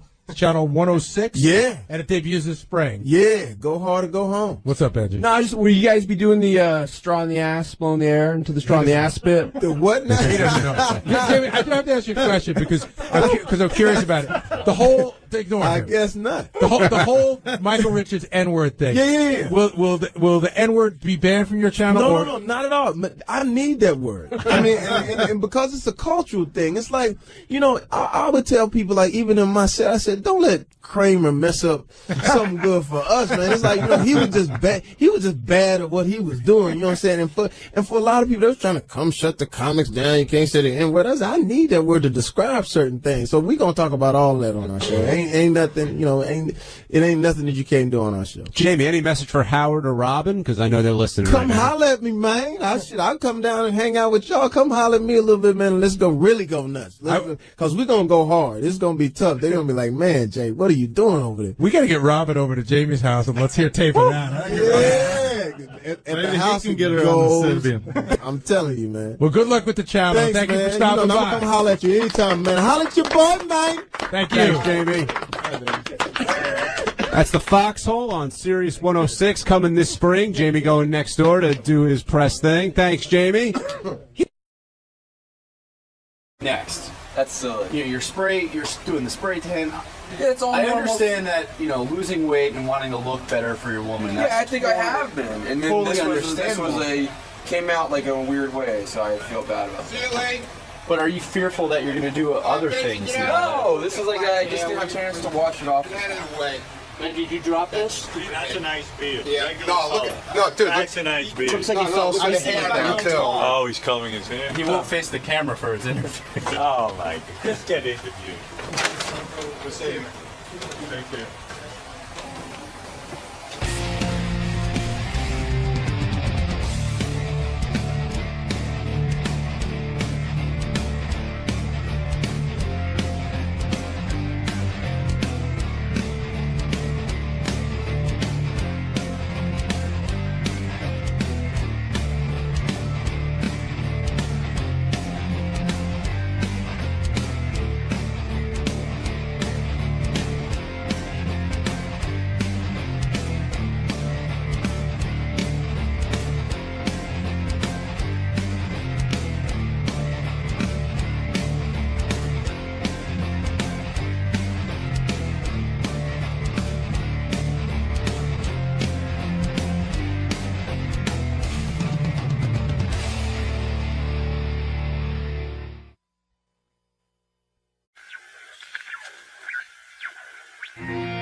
No, he's just got to. They want you with Mr. Kevin Nealon. Yes, sir. How are you today? Pretty good, thanks. How are you? Not bad, not bad. Stop. Walk. Oh, you can just keep walking. Throws me off. So I can do the back pedal. You're right this way, Oh, sorry, man. So what's new with you? Well, I'm doing a lot of stand-up comedy, as always, because I'm doing a special coming up. I'm taping it in February for Showtime, and it's going to be an hour special. So I'm working on the road trying to get more material together. I only need like another 55 more minutes. That's it? Yeah, and then I'm good. Oh, you're pretty much at the finish line. Yeah. Well, what better place to promote and speak freely than right here? Well, it is a good place to promote it. I'm also at Caroline's this week, so I'm throwing that out there, giving that a shout out, as they say. And the shirt is new, but that's about it. That's all that's new. Weeds got picked up for another season. Awesome, I love that. Hopefully, I'll get picked up. You better. One of my favorite parts of that show. Is that right? Yes. Thank you. I appreciate that. I like to hear that more often. You're one of my favorite parts of that show. Still not enough. I'll get the rest of the guys. Yeah, if you can get a few more people, throw that out there. All right, man. Good luck with Howard. Thank today. you. Thanks a lot. Looking forward to it. All right, Mr. Nealon. Is he here? Oh. Oh. Said he had trouble sleeping because he's getting up to piss all the time. I gotta talk to him about that. Yeah. That's a Sarno thing. Sarno writes about frequent urination in his book. It's a mental thing? Yeah. Really? Yeah. And you start getting stressed out about it, and then it feeds on itself, and it actually, there's nothing wrong with you. It's just, I mean, it's a real symptom. You become obsessed with it, though, kind of. That makes sense. He has a 4-year-old son, which is always funny because he's like 58 years old. Is that Easy Mary? Is that his first wife? I'm not sure. I think it is. He plays banjo and guitar. He's jammed a lot with Steve Martin on banjo. He says he wanted to play the banjo after watching Deliverance. He says Adam Sandler always puts him in his movies and always gives him an embarrassing part. He didn't find out his part in Jack and Jill had been cut out until he went to the premiere. Oh, that's so great. All right. That's good. You know what's a good piece of information? This whole idea that he went out with Jan Hooks while he was on the show. Yeah. It sounded like it was very awkward. Yeah, that's got to be great. Kevin, are you strong enough to be my man? How tall he is. Kevin's as tall as I am, I think. It's a beautiful thing. Lucky man. Hey now. Well, how you doing? Hey now, buddy. Good. Hey now. Do I shake your hand? You afraid of germs? I know she's afraid of germs. You're not afraid of germs? I probably should be because, I travel a lot and, I don't like getting sick. So. Do you like? I imagine because you were on Saturday Night Live and you're on Weeds and everyone knows you, people want to shake your hand, right? Is that They true? do. They Yeah. do. And Yeah. you do it. You shake their hand. I do it. But I always wash my hands. Like if I'm at a club and I'm meeting a lot of people, immediately I'll wash my hands. I'll have the Purell. You're a friendly guy. I'm a friendly guy. I go out and I see the people. I was reading about you, and they were talking about how you love to play banjo, that you saw the movie Deliverance, and that actually inspired you to play banjo. You related to that character? Yeah. He was the only guy who got inspired by that character. And so, because you play banjo, you got to play banjo with Steve Martin, the great comic Steve Martin. Yeah. But he's one of those guys, from what I can tell, that he didn't sit there and shake anybody's hand. He won't sign an autograph. He won't do anything like that. He's serious business, right? I mean, he doesn't fuck around. I think the guy's a genius. He is. He does everything he does great. Like now he's on tour playing banjo. Right. And he's probably, since the last time I sat down and played with him, he's probably, so much better.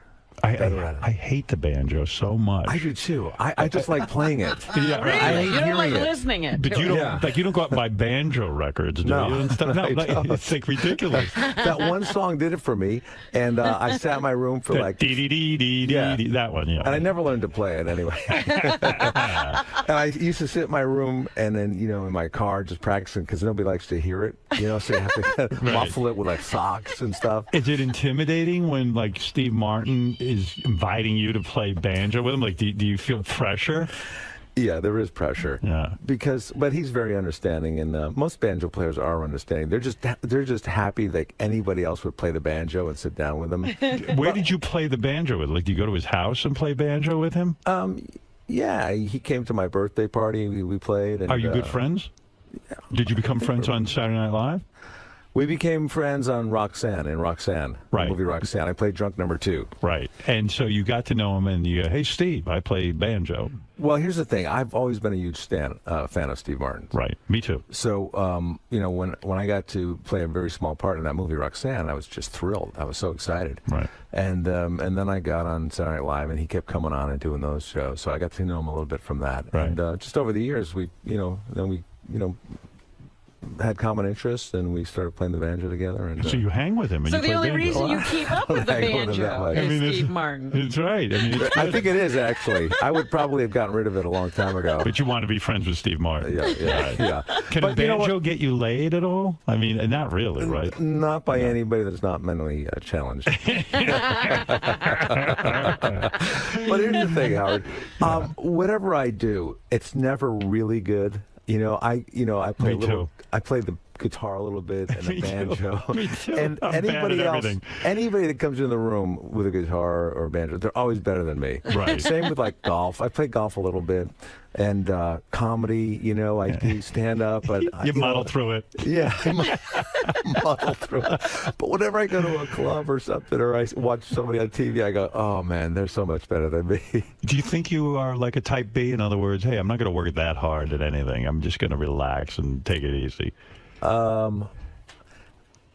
My father tells me I got to slow down because I'm working too hard. Yeah. But I say, Dad, I'm on a plane. I'm in the hotel waiting to do things. I'm like never working. Right. But he thinks because I'm always going places, I'm working all the time. Yeah, but you got to memorize scripts and stuff when you do Weeds, and Yeah. And Yeah. also, you are a writer. I mean, you're a smart guy. I admire you. You're doing Weeds now. You got that all lined up, but you're thinking ahead. When they cancel this Weeds, what the hell am I going to do? So you're busy. You're writing another sitcom, right? Right. You're busy with that. I love the way you guys operate here. I know exactly what's going on. What's going on? Gary comes into the green room. Gary comes into the green room. It kind of checks out the guests, makes sure that they're cool. They're not going to flip out on you. Right. He finds out kind of what's going on. And then after about 5 minutes, he'll go. He disappears. Hey, he says, "I got to make sure everything's on track in the other room." And I told Greg, my friend that drove me over, he goes, "He's going to tell Howard what's going on." It's no secret. No, you said you were working on a Yeah, sitcom. that's right. You're presently writing a sitcom. Well, Weeds has been on for 7 seasons now. Right. So we just got picked up for season 8. And that's beautiful. That's a great run, yeah. It's a good run. Can you make any money at Weeds? No. I never make money either. That's the other thing. Everybody's making more money than me. Like on Saturday Night Live, they don't pay you a fortune. No. You're part of an ensemble. Yeah. So then you get off Saturday Night Live, and then you go to Weeds, and you think, okay, but then they tell you, look, we're just a cable channel. We can't pay you a lot. Everybody's crying poor. Everyone's crying poor. When If are I you going to get your payday? If I get a film, it's always like, this is Favored Nations. What does Favored Nations mean? I don't know what nation they're talking about, but it's. What does that mean when they tell you? It means apparently everybody gets the same amount. But then again, you don't know about the bonuses the other people are getting. Right. Big back end deals. Yeah. Are you a millionaire? I guess, yeah, technically I'm a millionaire. But you don't I mean, you like- can't afford your house. I'm beginning to worry.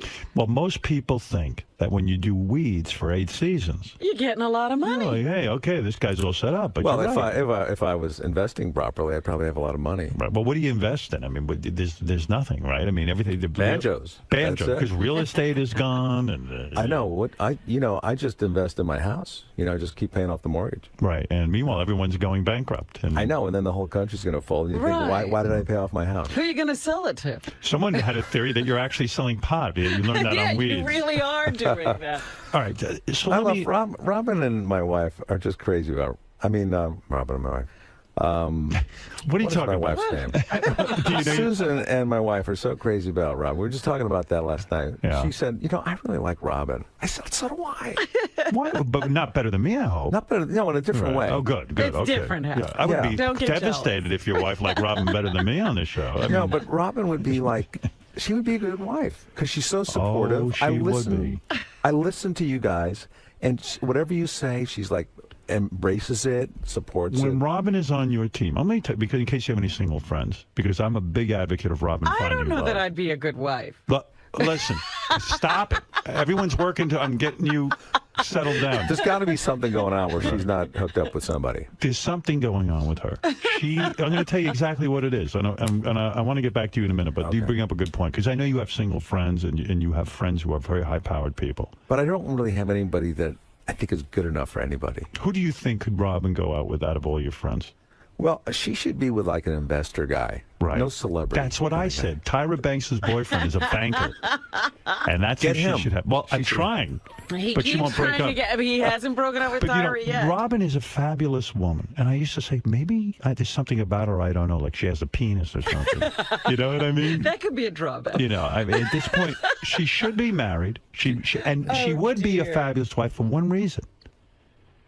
She is loyal, and when she's on your team, she's terrific. She's a teammate. You understand? I understand. I know better than anyone. Robin, act like you're not here.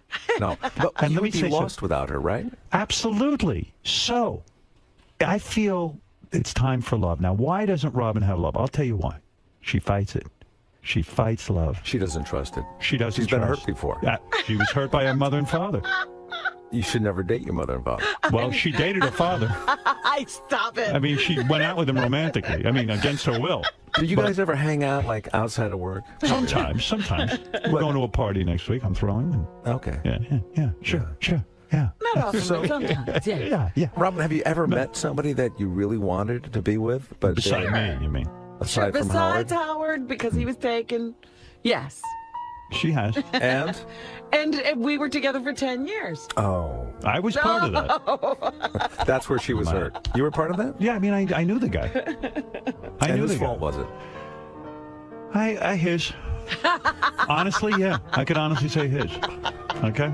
All right. Anyway, listen, I work with her, not that guy. Yeah. All right, listen, let me get back to you for a second. All right. Yeah. Forget Robin for a minute. That's right. Get off me. But really, if you do know a single guy who's terrific. I will keep that in mind. Well, thank you. I appreciate He has that. high-powered friends. Really? Yeah. Well. But they all have history. They're all bums. It's true. Whenever someone says to me, "Do you know someone?" I go, "Oh, I know people, but they're horrible." Oh boy. I mean, I know terrible people. Yeah. They're worse than me. It's like when we were trying to find a godfather for our son.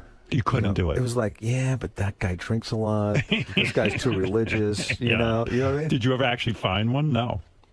We're still looking. You're still looking. Yeah.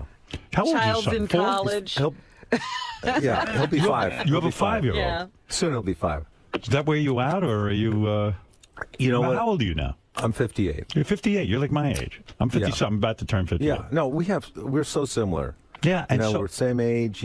I think we've had kind of the same background. So what were you all of a sudden in your 50s? You decided to have a kid? I was 52. Yeah, I mean, I didn't decide. It just happened. It was time. Was it an accident? No. No, it was time. That was your first marriage? Second. That's your second marriage. Second marriage. Did you have kids in your first marriage? No. No. So this was the first time you were a dad. This is the first time I was at, and I always wanted kids, and I always knew I would have kids, and so I met this woman. In fact, here's how I met my wife. Right. I was doing a talk show, a pilot for a talk show for a friend. Your own? It wasn't my show? own. No. Oh, okay, yeah. It was the John Henson talk show pilot. Right. And at the time, I was hosting a show called The Conspiracy Zone. And I go over to the Sony lot, and I go into the makeup room, and there's this girl sitting in the makeup chair. She's the comedic fashion correspondent, and she's waiting to go on, and you could tell she's bored. Right. And she's sitting there, and she's hot. And she's hot. Yeah. And I go over to my makeup artist, and loud enough for her to hear, I said, you always hear about single women adopting kids. Can a single guy adopt a kid? Brilliant. You are. Oh, that's great. You're a genius. Like the makeup woman would know the answer to this question. Yeah, I wasn't even talking to the makeup woman. Because you knew that being a sensitive guy, that would just melt her heart. If she wanted that. And every woman wants that. Yeah. Oh, that's brilliant. I don't think every woman wants that. You see, that's a pickup line that doesn't appear to be a pickup line. Right, and you're not even addressing her. Yeah. Right. It's an overheard conversation. Yes, but I didn't want to waste any time. Right. Does she get up and go, "Oh my God, hello, let me introduce myself"? No, she didn't. But I'm not good at moving in on the women. I have no moves. That was my best move ever. It worked one time. Yeah. I know. So we hung out for a while, and we just made each other laugh. And I invited her out for a drink with the rest of the people afterwards. She said no, she had to get up early. Did it take you forever to bang her, or that's your wife? Oh my God, what a doll! Look at her. Look at that picture right up there. Oh yeah. Wow. Yeah, she's a much gorgeous. younger woman than you. She's. I'm telling you, we have similar backgrounds. Wow. She's about 17 years younger than me. Oh, that's perfect. So you could still have a kid. I know you don't want any because you have a couple already. I do, and I would be worn out, I think. I don't think so. You have a lot of energy. Do you wheel the kid around? And I'm looking at you. Let me let me look at your wife. She is a stunning woman. She's gorgeous, and she's sweet. She's from Nashville, so she's got a little bit of that twang, Oh my God! Is that after the baby? She looked that good? This is during the baby right now. Wow. No. This is. I think I'm not sure what event that's at. But Fred, what do you think of her? She's hot. Yeah. What's her first name? Her name is Susan. Susan Yeagley. She kept the last name. She wouldn't take your name? That's actually how we have sex. We pull our cheek. How immature am I? So you decided to have a kid, and you're saying you're not worn out from this? I mean, Well, there's times when I'm worn out. Don't you need me time? Do you know what time I go to bed at night? What time do you go to bed? 8:30. Yeah, join the club. Whoa. You don't have to get up that early, do you? No, but I get up like at 4:30 or 5 because he comes in and wakes us up. But does she insist that you do equal amounts of work with the kid and like? Well, yeah, we are kind of a team like that. Oh, good Lord, no, I'm sorry. But Beth probably would just do everything. I would think so, but it's just too late for you, though, isn't it? Yeah, I mean, it's too late for me to get to the party. Yeah. So let me understand something. When you talk about dating and things, when you were on Saturday Night Live, I mean, you've talked about this before. You were dating Jan Hooks, who was one of your co-comedians on there. Yeah, probably one of the best comedic sketch player I've ever worked with or known. And then you guys break up during Saturday Night Live. Yeah, I had known her for 6 years prior. We were good friends. How do you become romantic with someone after knowing them for 6 years? Like, were you trying for 6 years to get in her pants? Initially, I met her on an audition. Right. And I was really attracted to her. And I don't know exactly what happened after that, but I think we ran into each other again, and we became friends. We became really good friends, and we would go But to she didn't happy want you. hours. She didn't want you romantically. No. Like you were like, hey, let's hook up, and she was like, no way. Yeah, but again, I am not a quick mover like that. Right. I'll just hang around forever and kind of try to pick up vibes. Right. And so had you lusted after her for 6 years? Yeah. But we became good friends too, and we really had good times together. We laughed, and in my head, I was always saying, why can't we be more than this? Right. I mean, I should have told her that. Right, and she seemed oblivious to it. She was like, oh. No, she knew. She knew, I think. And so we would go to happy hours together, and we'd have a blast. And then she goes, "Oh, time for me to go on my date." And I said, "Okay, take care." Did that hurt more than anything when she'd say, "Time for me to go on my date"? Initially maybe it did. It was so long ago, it's hard to remember. But I think after a while, I just thought, "Okay, take care. I had a good time. Eventually she'll come around." Wow. I would be a great assassin because I can wait forever. I have no patience for that. I can't handle the emotional aspect of that. It would be like if I give her 2 weeks, if she can't come around, forget it. I'm moving on. My self-esteem, really? because my self-esteem would be crushed. I can't hang out with a woman as a friend. Yeah, but it's gonna not happen. like he's waiting for her. Weren't Wow. you dating other people? And... No, he was waiting. No, he was I was just waiting. I was waiting in a 6 car years, he was outside of her like a house priest. in my car. But yeah, my self-esteem was not that high either. That's why I never did coke. Because they bring it out in a mirror, and I don't like looking at myself. You just didn't like looking at yourself in the mirror. Yeah. Listen to me. Okay. So the day comes, for some reason, after 6 years of knowing a girl, she decides she's going to go out with you. Yeah. What's the secret? What changed? Like, what changed? Alcohol. Was it alcohol? Were you drunk? So. And you banged her? I think we both had a couple of drinks. And you started fucking around? Well, we started getting amorous that evening. You slipped to the salon. But you know what? Anytime you've been with somebody Yes. as a friend for a long time, and then it becomes something more than that, there is nothing quite like that. Isn't it awkward, though, when you start fucking because Your it's friend? like you've been like you've been friends for it's got to be. It's not good sex, right? It's at first. It's not. It can't be. No, it's the best. It is? Yeah, because you know that person better than anybody. I've never had sex with anybody I'm friends with, so I'm learning from you. You're way more evolved than I am. But you never did a lot of one-night stands, did you? Oh, yes. Did you really? Yeah, well, that's because they didn't want to be with me in a second. But as someone, of your stature, when you go out and, like, in between your past wife and Beth. I did one-night stands. You did? So you had no problem with, like, groupies coming in? No, I was horrible. I was a bad person. Wow. Yeah, I did the wrong thing. I made mistakes. But if you had to do it again, you'd probably do the same thing. No, I would not. I'd do it a whole different way. I would take my time, more like what you're saying. I admire that. I do. I admire what you're saying. I think it's demeaning to yourself and to the woman when you do a one-night stand. I really do. And I have daughters, and it's not right. I think if you're going to do a one-night stand, you should at least do the walk of shame with them. Walk them back to their house and with both your heads. I never did that. I made them take that walk alone. That's what I'm talking about. I wonder what the longest walk of shame has been. The walk of shame is an embarrassing thing, especially when you're coming out of my apartment. That's a real walk of shame. Listen to me. Yeah. So when you so here's the thing. I know When you whenever get the- Howard wants to get into more stuff like that, he'll go, listen to me. No, I want to understand something. Okay. When you first get the job on Saturday Night Live, that is such a big deal for a young comedian. It's huge. Huge. When you first get the call and they say you've got the job, do you then have dreams that you're going to be, I don't know, Chevy Chase or Belushi? Like, do you see your career becoming the biggest thing on the planet? Like the door to show business is just Right. swung wide open. Like you imagining? Are you imagining all the movies and all of that? I mean, like, is it so I can remarkable? write my own ticket. What was the dream? The dream was like something beyond that I could imagine. You know, I didn't know what the final dream was. I just knew I loved doing stand-up comedy. That's what I really wanted to do, is stand-up. How come I never see you doing stand-up on TV? Seriously, I never see you in a comedy special. You know what I mean? Yeah. Why is that? Why are we not seeing that? Have you seen Weeds?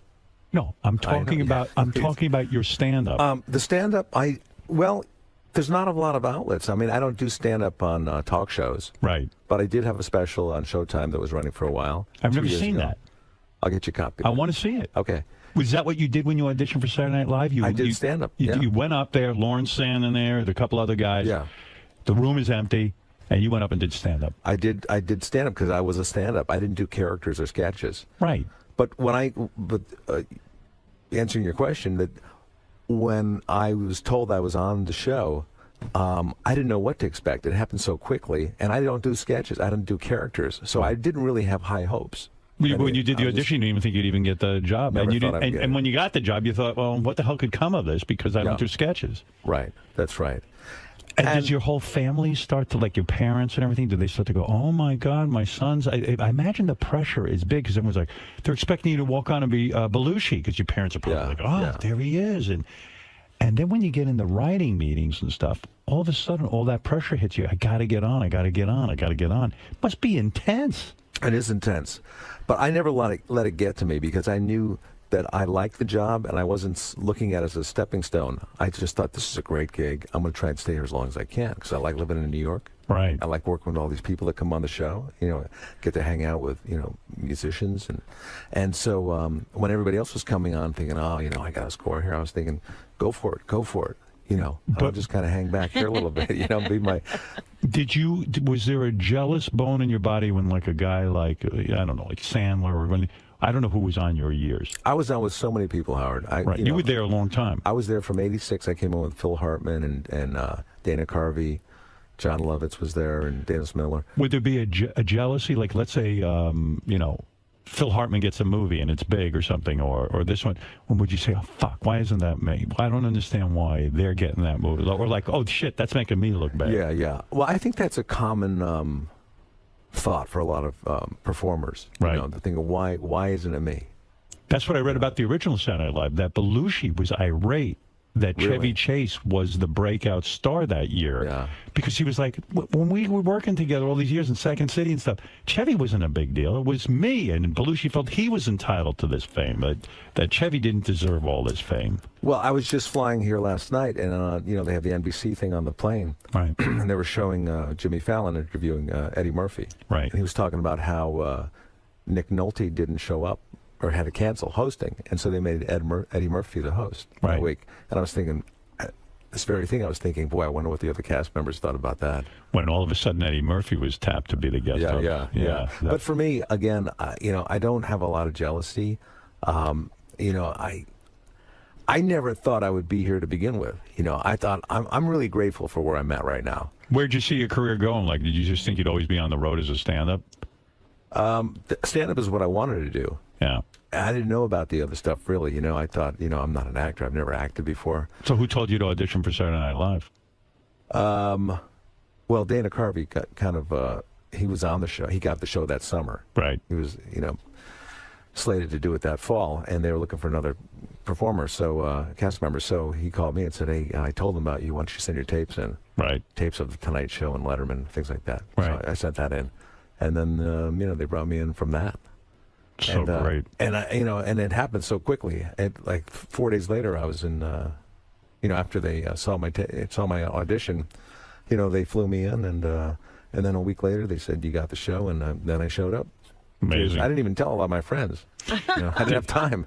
Do you start to size up all the other talent and form alliances so that you do get on every week? It's kind of like prison. Is it though? Yeah, yeah. Seriously, You pick a gang. Yeah, like when you see Tattoos. if Sandler's on fire, do you say to yourself, "And then here's a guy I should"? I mean, there is politics involved. There's a lot of politics, right? You have to. But there is and there isn't. You know, I never was a strategist where I would go in there and go, okay, here's what I got to do. I got to write for the host more. I got to put Lauren in a sketch. You know, I got to do this. You know, I just thought, what is funny? What is funny? Would you write by yourself or you write with other guys? It was mixed. It was mixed. A lot of times I would write by myself, and then other guys would come in and they would punch it up and make it better. But typically the sketches I wrote were very dry. They were subtle, so they would be on about 5 minutes of one. What's the best sketch you ever wrote, in your opinion? My favorite sketch was a sketch that had Harvey Keitel as the host. It was called The Bathroom Attendant. I played a bathroom attendant in a very small bathroom with just an open toilet, no stall. And I would have the tuxedo on, and I'd have newspapers and cologne everywhere, and he'd come in and he goes, oh, I'm sorry, I didn't know somebody was in here. I said, no, I'm the bathroom attendant. Oh, and he's very awkward, uncomfortable. Of course. And I said, will you be going number one, or will you be dropping anchor? I'll be dropping anchor. So he'd sit down and pull his pants down, and I'd be standing right over him, and I'd be handing him newspapers, cologne. We have Old Spice, we have Aramis, we have Brute. It's such a great observation because I'm someone who can't stand to be with other people when I'm going to the bathroom. I can't pee when I'm at a urinal. So did you use that in your? No, I try not to use a public restroom. Is that something that was that a phobia of yours that you just couldn't stand? Well, I have a thing about bathroom attendants. Right. Totally unnecessary. It's just a way to give somebody a job. Right. And by the way, you never have any money to give the guy. I mean, sometimes you don't have a cash on you or something. It's like when you go to a resort. Do you feel uncomfortable? Because I know living in New York, you're really aware about who to tip and how much, and who you end up tipping pedestrians going by because you don't want to insult anybody. Right. Oh, it's the worst. So So like if you go to like a resort and somebody sets up your lawn, your chair, your chaise lounge with the towels, and you're in your bathing suit, you don't have. Are you supposed to tip them? If I go to a resort, I'm so paranoid. I never want to look like a cheap guy. Yeah. So I start loading up 20s in my pocket, and I get to that pool. You gotta carry the money somewhere. I feel like I just unloaded $80, and all I did was lay down by the pool. There's resorts that they actually set up where once you paid no tips. Oh, that's good. But that stopped. I don't see that happening anymore. It's weird. I know. Yeah. I know. Well, it's even like in New York. It's so different from most other places. You're tipping the sky cap. The guy that brings out the bags, the guy that brings them up to your room. Yeah, there's one guy who just apparently he doesn't bring down the bag. He just kind of transitions the bag to the other guy. He oversees the bags, and you give him at least $5-10. Yeah. But time you're right, it's like, oh my God, I just don't have any more cash on me.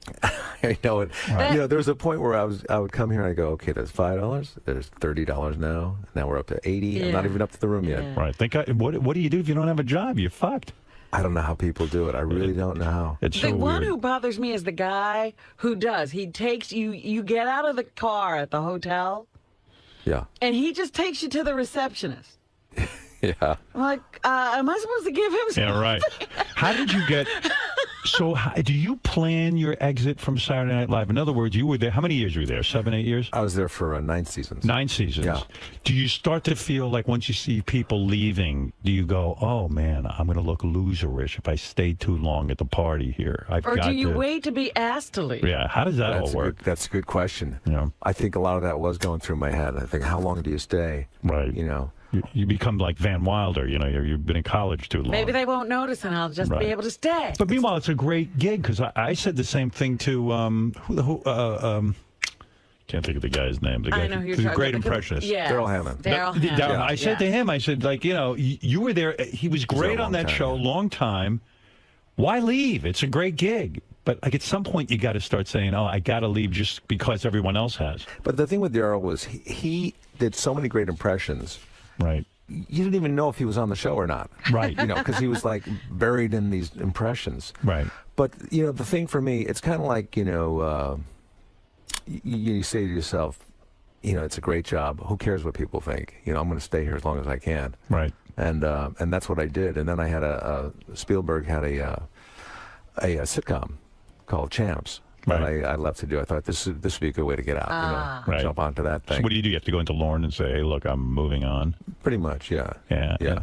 And I don't think that they were that disappointed. Right, you know? right. It's time. They like to change up the cast. They like to get in new blood and new ideas. Right. You know, and it wasn't like I was a great impressionist. Is it weird when you write a script and then you bring it in and then no one laughs at the meeting and then they shit can the script and they go, no way, it's getting on the air? Or do you just... Well, they never say there's no way it's getting on the air. It Right. just doesn't appear on the board, you know, after the table read. Is it weird to get up and pitch a script in front of everyone?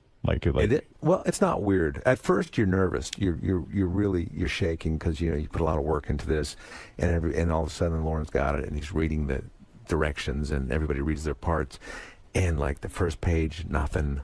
Second page, couple laughs, and then sometimes if you're lucky, it's a lot of laughs, and then you're just like, wow, that's the greatest feeling. Like when you pitched the bathroom attendant thing, everyone was rolling, right? I mean, they loved it. They like that, yeah. They like that. They like that, and and I had help on that one too from a lot of people too afterwards. Say, hey, wouldn't this be funny if this happened? And I said, yeah, that's a great idea. Yeah, you'd like to think that everyone's on your team and collaborate with you, but sometimes I get the feeling on Saturday Night Live that everyone's so competitive, they hold back their ideas even. You know what? It's a quiet competitiveness. Yeah. You know, it's everybody's kind of jockeying. It's weird, but when I watch Saturday Night Live now, every time I see Kristen Wiig come on, that's her name, right? Wiig, yeah. Yeah. And she just had this huge movie, Bridesmaid, that she wrote, and it was brilliant. It was really funny. Great movie. Yeah. I keep thinking the other cast members are like, fuck her. Oh, shit. You know, like, They're trying to man. screw her, huh? Well, not screw her, but like, oh, fuck. Like, look at this. And oh, man, it's like there must be such competitiveness that, I don't know, it would be a really tough environment, I think, to work in. A lot of these people are coming from the Groundlings. They're coming from Second City. So I'm a they've stand-up, worked in so collaborations I couldn't even. It's like me, comparing myself to Steve Martin playing the banjo. Right. I think they're the pros. I'm happy just to be here. I'll just hang out. So how's it going on Weeds? It's going good. I would love for you to watch the show one day. I know you're busy. The show's great, and that's the next one I'm going to recommend to you when you want to look at a long-form kind of thing and watch episode after episode. Weeds is great. I know the shows you like. I know you like Breaking Bad. No, he doesn't do Breaking The Bachelor. Bad. That's I like what it is. Dexter. Bachelor. Dexter. I love Dexter. I'm only on season 1. Right, he just started Dexter. So you know what I'm going to do? I'm going to go to iTunes and get Weeds from the beginning. Yeah, that's what Weeds you is have to a do. brilliant show. It's a good show. And you'll get addicted to it. And Mary Louise is a great actress. She's a great actress, and the character is outrageous, just outrageous. yeah, are you all caught up? Oh, absolutely. Every Yeah. season, I'm there. But I love Dexter too. Yeah, oh my God, that guy's so good. Yeah, he's good, and the show's good. I'm only on season 3 because one of the episodes I had a skip in it. Oh, and I didn't want to jump ahead. Yeah. And I've been so busy since then, I haven't seen it since episode 3. Yeah, I'm season 3. I'm on season 1, and I love it. I love watching on the iPad. I think that's so cool. The thing with Kevin's character, I don't know how he's still there because it's really a family, and he's not a member of the family, but somehow he's still there. Do you write some It of was the the same for episodes? Saturday Night Live. I was there for a long Do you time. write any of the episodes? No, but I embellish some things, for my character. Can you ad-lib when you're acting, or do you have to stick to the script? You can add a little bit of time. Sometimes they'll say, okay, we got that now, just anything you want. Just play with it. Play with it a little bit. Is it hard to memorize your lines? You know what? It's getting harder. Why? Getting harder. Because why? I think because I'm getting older. Right. And the writing is sometimes so clever, it's hard. I don't know. It's just like I had to do a scene the other day I did an episode of Franklin and Bash, and it's out in the public. It's not in the studio, so you have real people walking by, and then you got the guy who's sending extras by, and you can see him from the corner of your eye waving his arms, to get the people to come by. Yeah. And I've got like a long speech, and I'm seeing that happen. I'm trying to remember my lines, and I'm thinking I can't, And I told the director, I said, "There's a lot of stuff going on, outside my eyeline there, and it's a little tough." He goes, just focus in on his eyes, and I said, it's hard to do. Yeah, I mean, that would be the scariest part for me being an actor. I don't know how you guys memorize all these lines. I'm It's awful. repetition. I have a terrible memory. I do too, but Do you have to start studying like a week in advance? I should. So when your dad is worried about you working hard, you're busy memorizing lines all the time. It isn't easy. That's pressure. It is. And then if you fuck up a line on camera, everyone's kind of like, oh, we got to go do this again, right? that's what you're thinking. But you know, they're always usually nice. They come out and they say, Bobby, get that light. We got to fix that light. So it's not even on you. You know, Right. they're not even. But I think really, they're disappointed that you messed up the line. You know, but they blame it on the light or something. You know? And some of the dialogue on Weeds is so absurdist. It's not rooted And in anything. And I bet you Mary Louise is such a good actress. Like, she doesn't have any trouble memorizing a line. She probably has like a photographic memory or something. She's really good at memorizing lines. It's so annoying. She's like the perfect actress. Did you ever do a nude scene with her? I mean, I don't know the show. I never have. No. No. But she's always sort of semi-dressed. Is she nude a lot? No kidding. Well, not a lot, but I'll watch. you know, It's happened, yeah. I like to see her naked. She's hot. She's Well, it's a very sexy role. Everybody's sexy in the. It's a sexy show.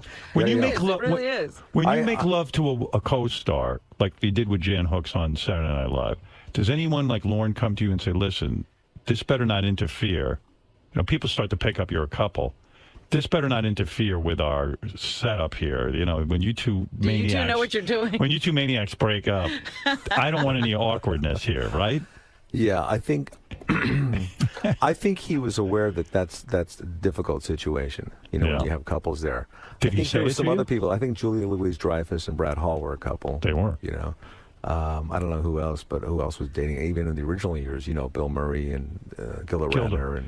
Did you get a lecture from Lauren on any of this? No, nobody No. says anything to They you. don't bother you. No, I think, you know, it was been a long time, so he might have like said something. Maybe, but I don't remember. Is it weird then, like when you stop being in love with her, and then all of a sudden you're like still stuck at work with that person? Is it kind of strange? It was difficult. I remember that because you want to move on with your life, but still you're in an abnormal situation anyway. You're on this show, this live show, and then you're trying to deal with this other kind of thing. Dynamic, yeah. Look at how supportive Robin is. But I feel for you. She's I nodding love and- this stuff. You know, I love this stuff. I know you do. I mean, I I know do you do. because like all of a sudden, yeah, you guys were great friends. This was a great idea at the beginning. You start fucking, Yeah. You know, then the love wears off. Yeah, which leads me to believe that, you know, it's weird. Like once a guy, his best friend finally makes sex with him, you know, has sex with them. It's like, oh my God. And then it's not working out. And you're like, what the hell was I thinking? Now I'm at work with this person every day. And Everything was great before that. Saturday Night Live, you're there like 24 hours a day. Yeah, yeah. Oh, and then, are you guys not like talking to each other because it's an ugly breakup? Oh no, we both agreed that we wouldn't bring anybody else around the set. Yeah, for a while. Oh, really? God, Yeah. the That's intense. tension. Yeah, yeah. And then You I- broke up with her? She broke up with you? I think it was mutual. No, it wasn't. What breakup That's a is lie. ever mutual? It's not mutual. Well, you know, you always want different things. Each person wants something So different. the sex wasn't as good as you thought it was going to be. That's what happened. That's what happened. isn't No, it? it wasn't that. It was. I think we had just grown apart. So, but you know, this is Howard. I have to tell you this. I know you so well because I listen all the time. Right. But you don't know me that well. But when you're asking me things, I have to laugh because I know you, and it's like I'm one He's step doing ahead of you. Howard on you. Yeah. No, but He's I'm really, pulling you know Howard what? on me. I'm not pulling anything on you. I'm really genuinely curious. Yeah. If you're at Saturday Night Live and like you and Jan Hooks know each other for 6 years, you don't bang. All of a sudden you bang, and then all of a sudden you break How long up. does it last? Yeah, it didn't last long, did it? Did it? Huh? We were better friends. Right. Yes. So what did it last? Like 6 months? 2 years. Oh, 2 years. Yeah, a year before the show, and then a year. So what during went the show. wrong? Like all of a sudden you just go, oh my God, this is I crazy. think being in that mix on Saturday Night Live is such a high stress job that it was just too impossible to have a decent relationship. What's she doing now? She's She's not calling you. I talk to her maybe once a year, but You she's do? she's doing well. Yeah. What, is she in the business? She is in the business. I mean, no, seriously, I don't know. I don't know. Yeah, Yet. everyone doesn't want to end up like Lorraine Newman, where you're like, everyone else is going and doing things, and then all of a sudden you're sitting at home waiting for the phone to ring, you know. I Not know, that she see, did that, but, you know. I know. No, Lorraine, I think she's doing fine, too. Everyone's doing great. Everybody's doing Right. great, man. I know you don't like this. You like controversy. No, I don't. I mean, And, I wanna just, give you I'm really genuinely The curious. genuine I think I talk to reaction. Jan maybe once a year, and she's always doing fine. She lives, I think, in upstate New York. All right. And I think when no husband, I don't know.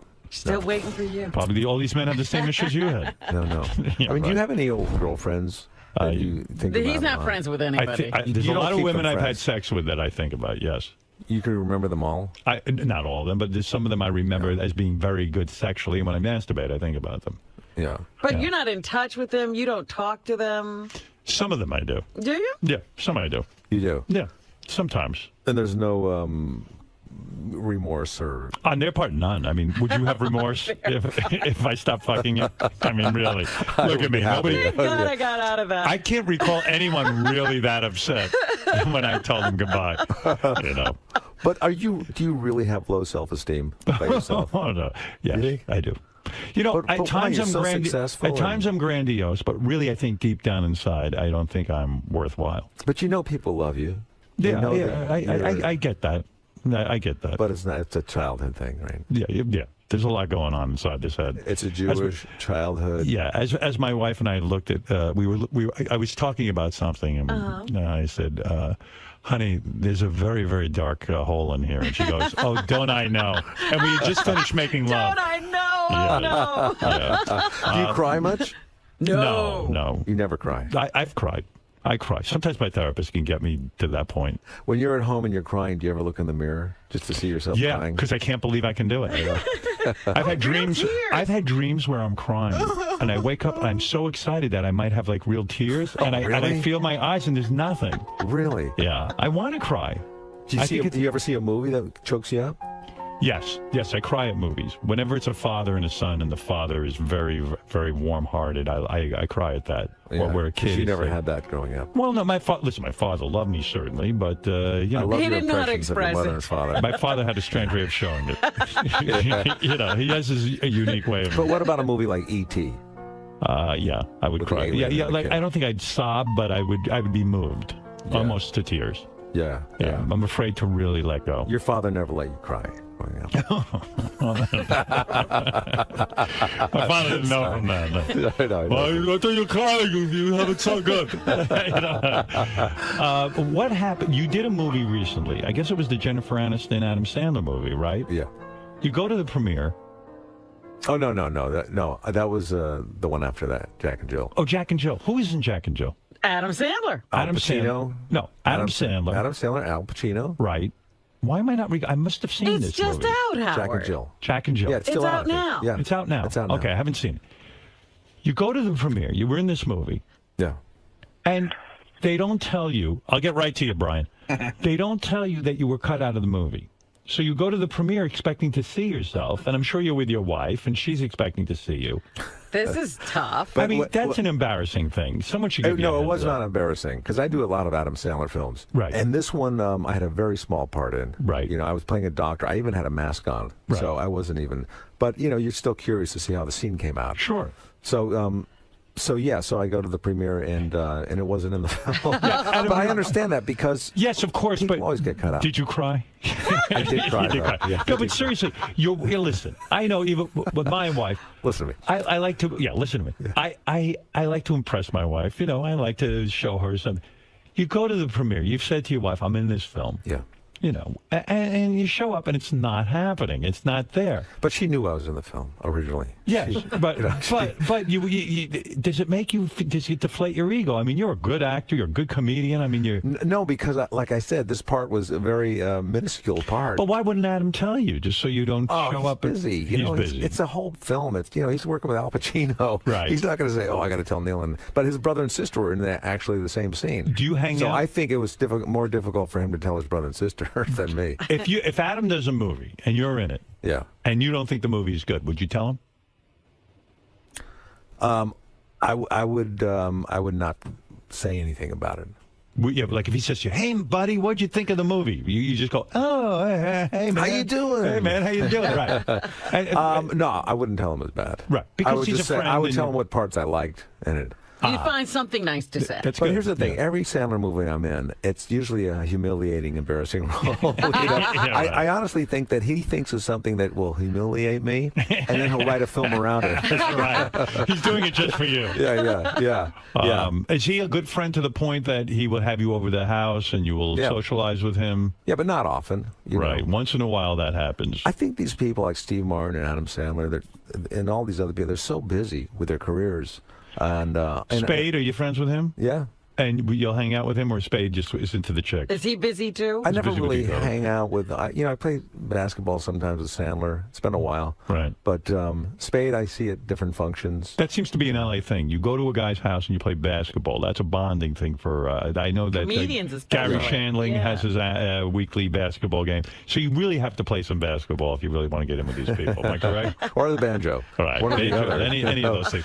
But, yes. But also when you have a kid, it's like you spend a lot of time at home. Right. It's not like you can say, hey, you guys want to go out at, I'll meet you at 10 o'clock. How involved are you with this kid? Very involved. How many hours a day are you putting in with this kid? Well, he goes to school now from 9 to 2. Right. So in the morning, I get up with him like at 5:30. Right. I make him breakfast, or my wife makes breakfast for Are him. you taking him places? Are you teaching him things? Oh, yeah. Good for you. all that You're stuff. doing the sensitive dad Right, thing. right. You're gonna. It really is my career right now. Isn't it? Yeah. It's not killing you? Yeah, it is. Brian, go ahead quickly. You're on with Kevin Nealon, of course. Tonight through Sunday, he's going to be at Caroline's. I haven't even mentioned this. He will be doing his stand-up on Broadway in Manhattan at Caroline's. And if you want tickets, you go to carolines.com. And follow Kevin on Twitter at Kevin_Nealon. You're into Twitter. You like Twitter. I do like the Twitter. How many times a day do you tweet? Generally. It varies. Maybe once. Once or twice a day? Once or twice a day. That seems at to be most. the right thing. If you do it too much, people think you're a loser. I will unfollow people if they're tweeting too much. Is that true? Yeah. Yeah. Unless they're funny, I got on Twitter and I started to. I thought know my you fans did. I would. followed you. My fans would like to hear from me. I started to tweet. Immediately, I got criticized for tweeting too much. So Oh, I really? stopped. I mean, I couldn't take the criticism. I think a lot of times people don't know if it's you tweeting or not. They think it's probably somebody No, I from was the show. verified. I had a check mark next to my How do you name. get verified? People always ask You me. have to be chosen. There's It's nothing very you can do. special. It's mysterious. Yeah, you can't campaign for it, because and then Kevin, people will take your name and put Kevin Nealon, and then they'll imitate you and say, so you need to be verified, but there's no campaigning that you can do to get verified. They just do it. They do it when they decide you're worthy.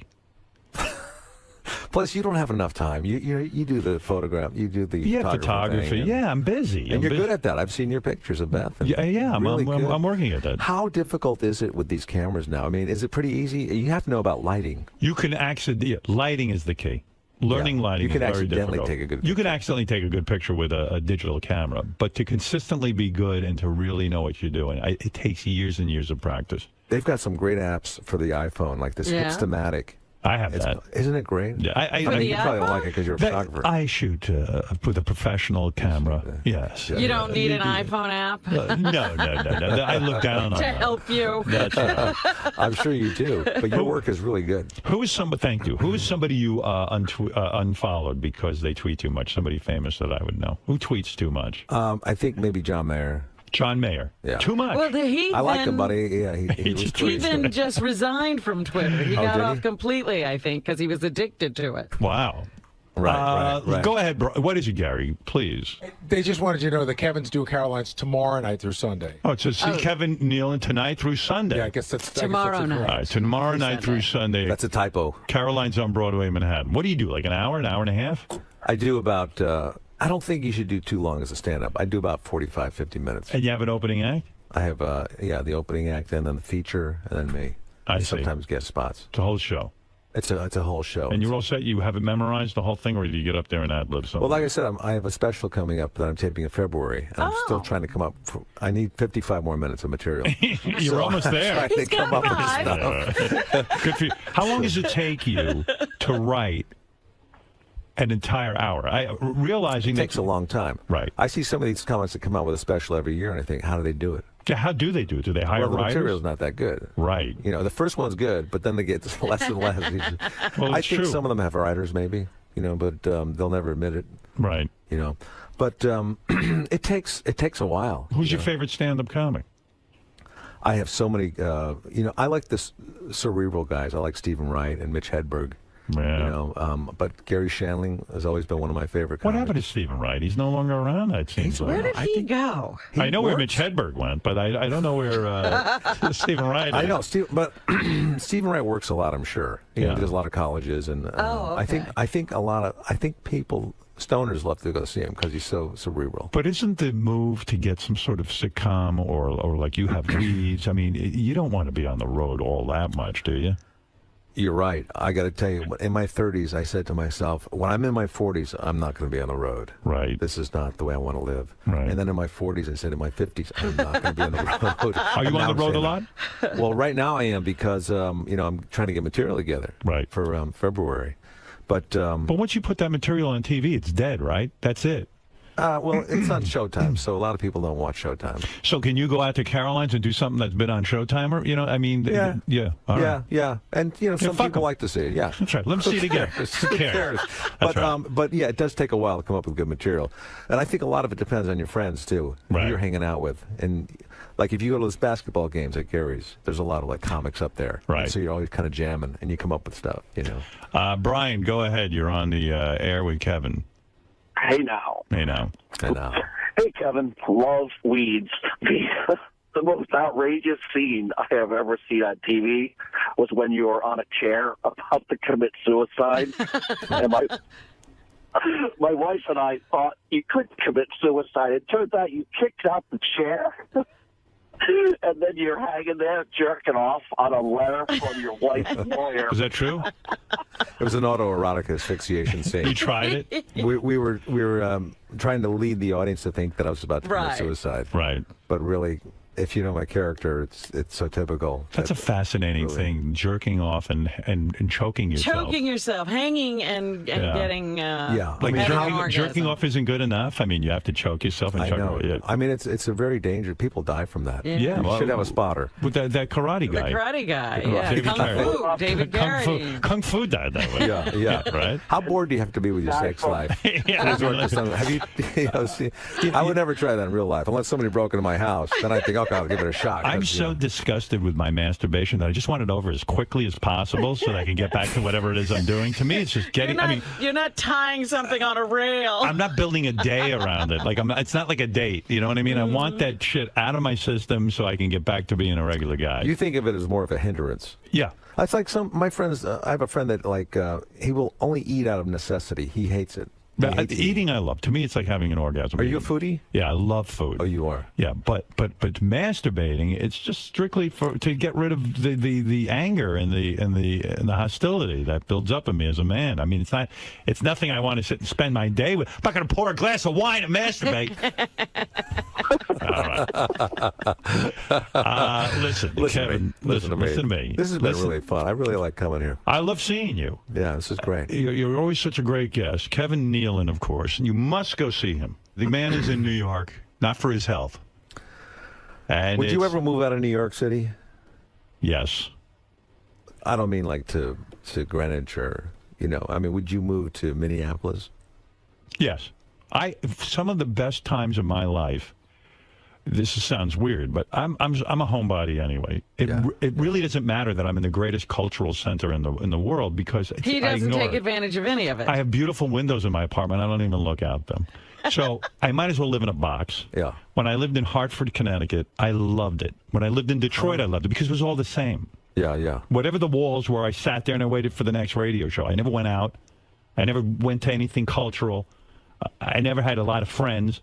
So to me, I could live anywhere. It makes no difference. Yeah. The weather might matter. I don't know if Minneapolis Well, I is would all like that to good. go. I would like to live in a California type or Florida type where I like.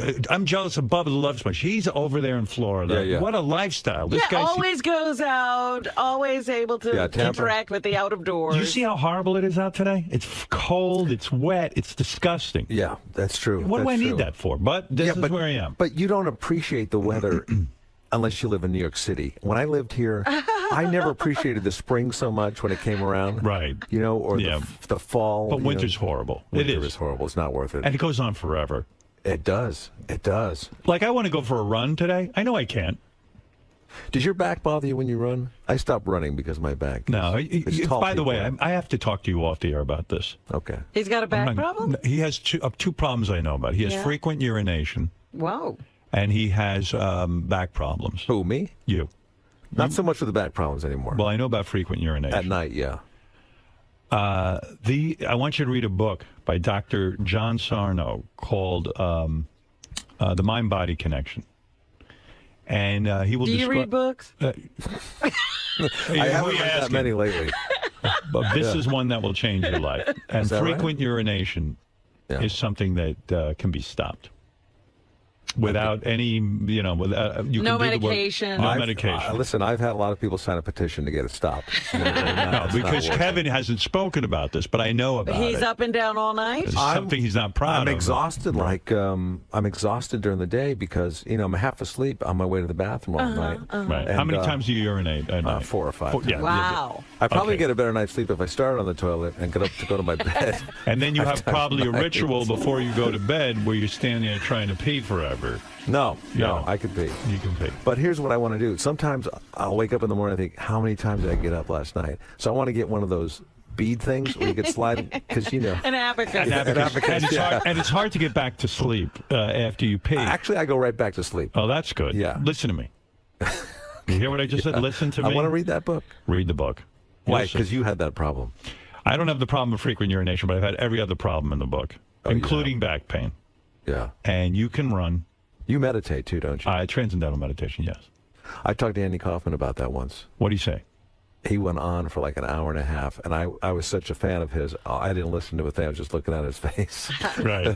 What, you don't hear a thing he says. Nothing. You were just trying to have a conversation. That's like I'm me. nodding. When I was in a meeting with Michael Jackson once, and what little I knew of him, I was sitting there, and the guy doesn't say a word, and his agent leaves the room, his manager. And now I'm stuck there with him alone, and I'm thinking desperately, what the fuck? We're just standing there. We're just sitting there looking at each other. So I go, I knew he was into Deepak Chopra. I go, yeah. So Michael, and I know of Deepak Chopra. He was part of the Transcendental Meditation movement. I said, Deepak Chopra. He goes,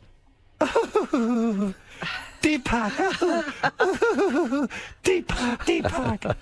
And I'm like, oh, fuck, I think we're out of conversation again. That was the entire conversation. So like you with Andy Kaufman, if you mentioned TM, he would talk. What a genius Andy Kaufman. Oh, my God. He was like one of the guys. It was him, Steve Martin, Albert Brooks that influenced me. Do you follow Albert Brooks on Twitter? I do. He's pretty good at it. He is good. Yeah, he didn't want to do it at first. He didn't know about it. Yeah, but he writes witty stuff. So does Steve. Yeah, You so know. do I. Yeah. Well, am I following you? I don't think Yeah, so. you are. Am I? But I don't see you ever tweet. You know what? I don't tweet a lot. You know what it is? I don't go on that much, so I know. miss all the tweets. I know you do. You have to kind of scroll down and. What did you catch up. tweet yesterday? I think recently the last one was the public toilets at the airport don't give you enough time to check for worms for the auto flush.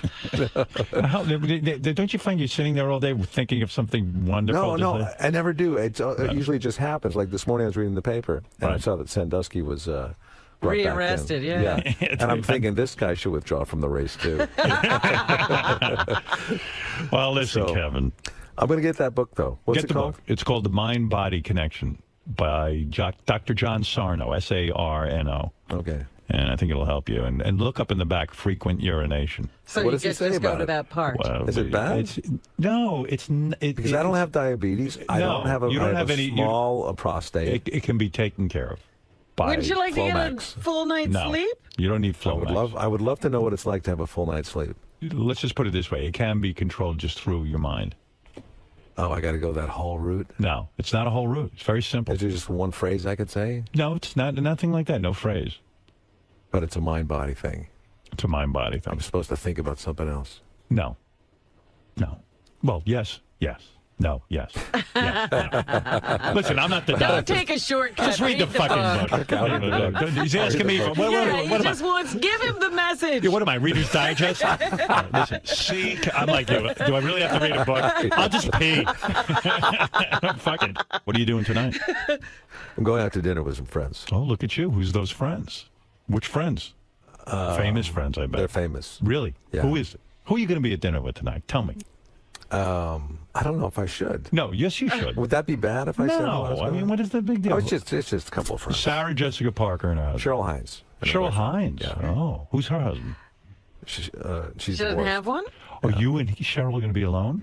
No, she'll bring a boyfriend. Oh, and you're going to be solo, or your wife's with you? My wife's with me. I'm here with my kid and my wife. Oh, I see. Yeah. Boy, that's some wife. It's hard, it's hard when you travel with your family. because I'm used to traveling alone. Right. You can make all the noise, but when you're here, it's like you wake up in the hotel room, it's all dark, trying to find where your coat was. And the kid's probably noisy. No, he's sound asleep. He is. Because he's on a different time zone. For once, he's sleep. I'm getting up first. All right, listen to me. Listen to me. It's always a pleasure. Listen to me. No, listen to me. You don't get out to L.A. too much, do you? No. You go to Jimmy Kimmel's. Jimmy once in a while. Kimmel's. You want to go to Jimmy's when we do that party thing or not? Why haven't you invited Kevin? Who knew Kevin wanted to be there? I don't know. I listen to the radio. I see. I hear about the show, the parties and stuff, and but I just it's hard to get out at night. You could go to Jimmy's house. Oh yeah, I go to Jimmy's. Yeah. You know Jimmy at all? Yeah, we're good friends. You do the show? Yeah, You do Jimmy's show, yeah. I go to his house down on the beach. Oh, look at you. Hang out. He loves to cook. Yeah. Yeah. Listen to me. I'm his biggest fan. Listen to me. All right.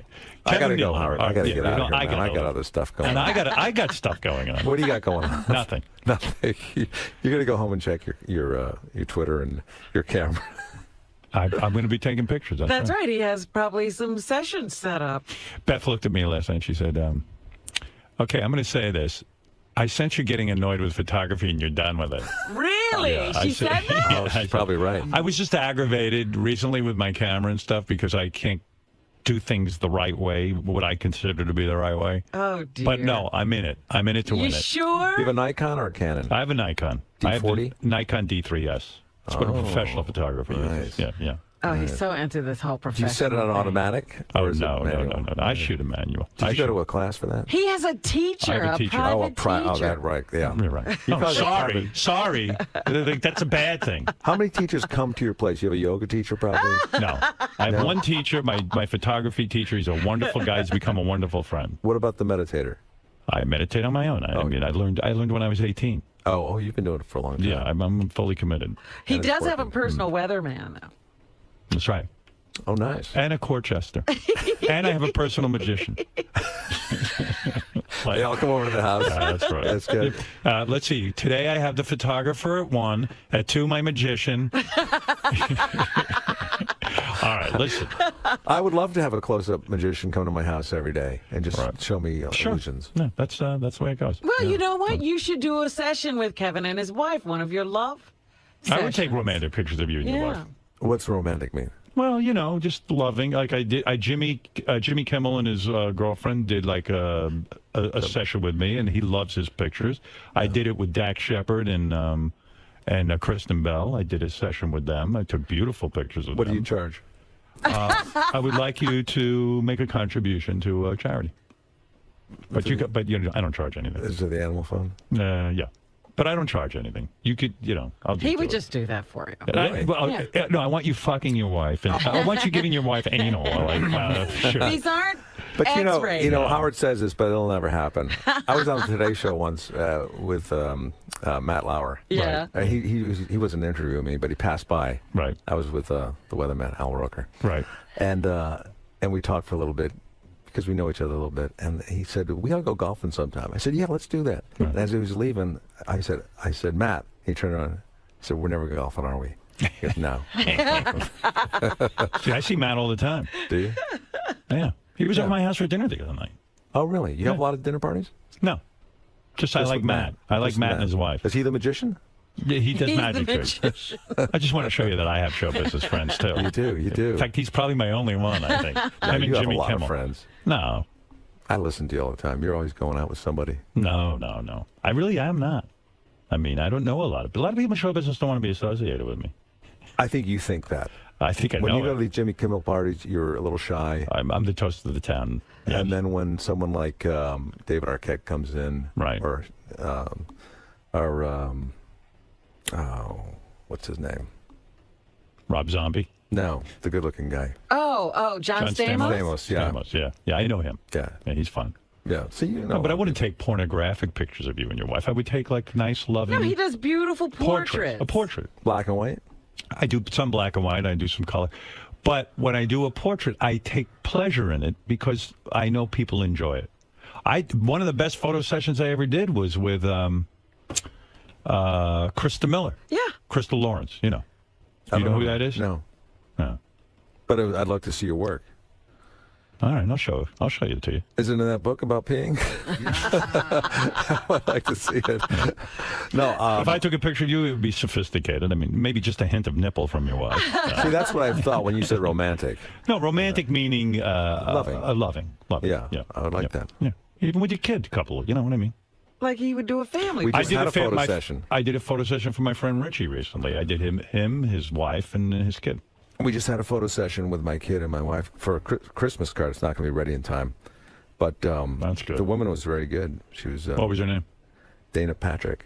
Oh, out in Los Angeles. What are you doing? Checking your phone? Yeah, I'm going to show you the picture. Let me see. Like here's, I took it with the iPhone. Let me see. Let me see what you're doing over there. I'm a professional, so I can tell you if it's a good picture. Okay, hang on a second. This is the one I took. Oh, who wants to see your work? Oh, you see, that's good. It's as good as anything I do. And he just took that with the iPhone. Yeah, quite frankly, it's better than shit I do. So you're like me. There you go. Everybody's better. That's right. Everybody's better. Actually, that's insulting that it's that good. But here's the one I took on the Hipstamatic, which I thought was pretty cool. Let me see what you did. That's the photographer. Well, that's very good. But that's nothing. That's pushing a button. Yeah, that's basically what I do. Yeah. No, that's very nice. Be nice if you could see the person's face. Right. You might want to lighten it up a little. All right, listen. Yeah, that's the last one I'm going to show you. What is this? That's just the family. Was that your wife? Good Lord, her body is perfect. Motherfucker, she's hot. No, that's my son. Oh, your son's hot too. Yeah. No, seriously, your wife is a gorgeous, stunning. What did she do? Was she a model or something? You know what? She looks very young too. Yeah, I mean, what is she? She's an actress. She's a comedic actress. She's an actress. Yeah, yeah, she's great. Oh my God, what a beauty! How tall is she? 5'7". What does she weigh? Like about one? She weighs 114. Oh, that's so perfect. Those are real breasts or fake? They're real. Model. What does Beth weigh? Beth weighs. But she's like 6 foot, isn't she? Yeah, she's 5'10". But she's like 119 or something, something crazy. She's going to say 190. No, 190, yeah. It's all in her leg. Wow. That's some wife. How long did it take you to get a wife like that? I mean, like getting into bed with her. You know what I mean? Like, did you have to work her for like months or... Like, I know you met her. She was in the makeup room. I would have to check my journal. No, but seriously, did it take more than a week to get into? Yeah. It did. Like I said, I don't move fast. 2 weeks? Probably about a month. Would you answer a question honestly? When you're making love to a woman that hot, is she the hottest woman you ever made love to? Yeah. Okay, good answer. Could you hold out long in terms of when you can? Yeah. When you say long, how long? 35 minutes. Are you shitting me? When you say 35 minutes, you mean the actual intercourse?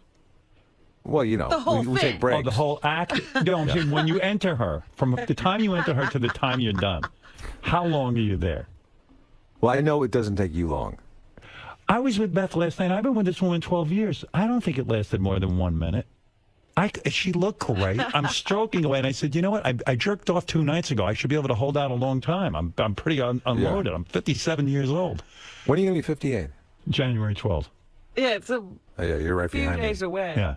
Yeah. But you hear what I'm saying? Yeah. I just masturbated, and then all of a sudden, here I am with her, and I thought, well, at my age, I'll be able to really give her, like a porno ride, like, multiple orgasms. And I was like, yes,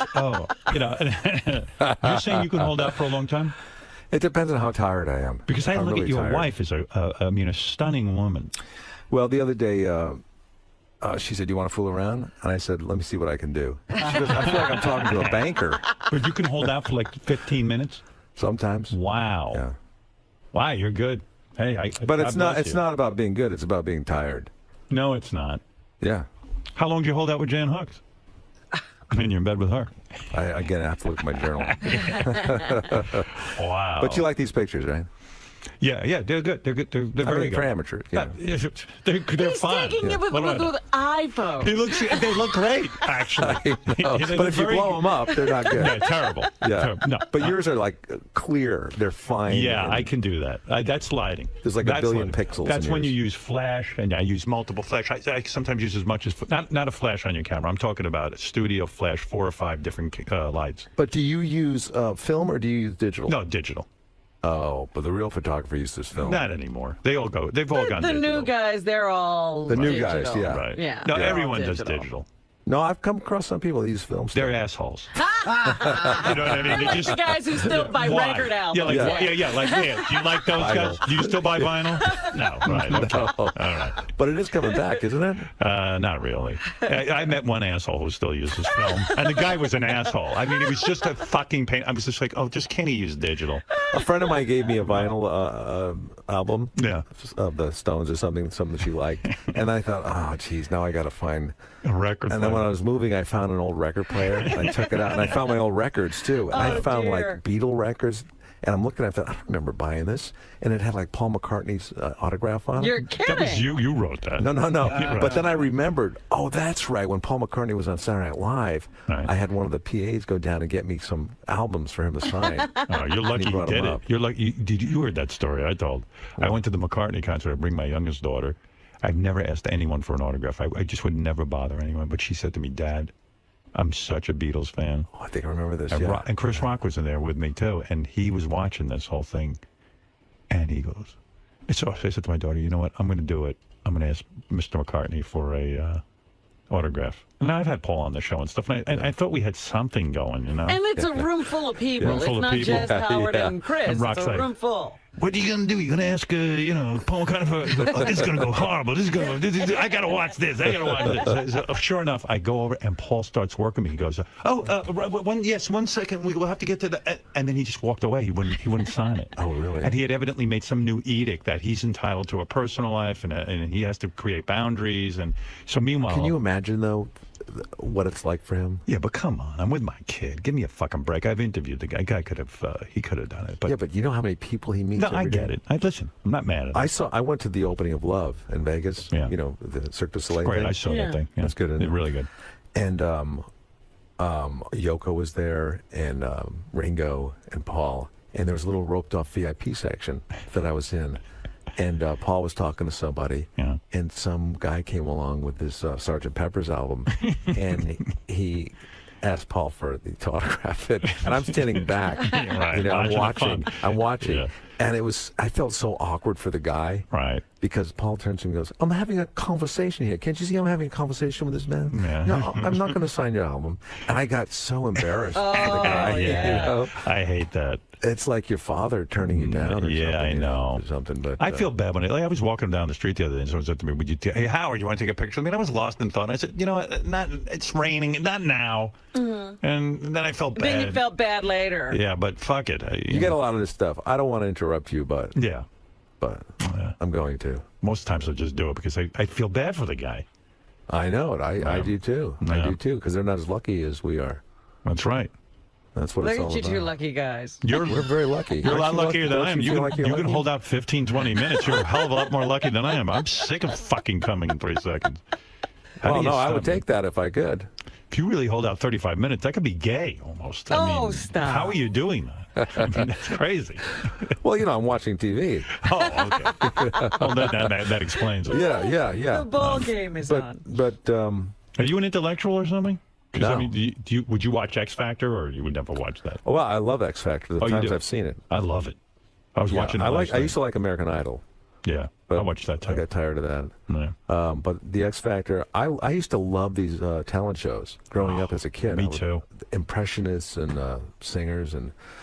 Well, then you must be an America's Got Talent person, because that's where you get the jugglers and the I don't watch a lot of plate TV spinners in general. Yeah. You know what I love to watch? I love to watch those hot chick trials. You know, like, Oh, yeah. Oh, like Casey the Anthony, Casey Amanda Anthony trial. And no pretty girl ever goes to prison, because as long as there's a guy on the jury, Yeah. they're saying we can't put her in prison. Because it's a waste. Yeah. Oh, God. Casey Anthony.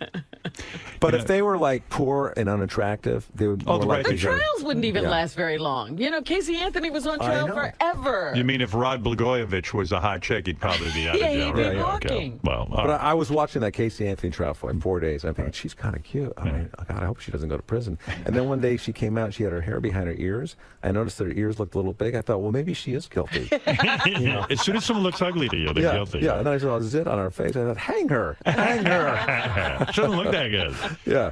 All right, listen. I got to go, man. Yeah, you got to get out of here. I got to get back to the family. All right, Kevin's got to get back. He's got to watch his kid. That's right. It's That's right. time. Kevin Nealon, the great Kevin Nealon. Have you been over to Caroline's? Yeah, sure. You don't go out that often. No.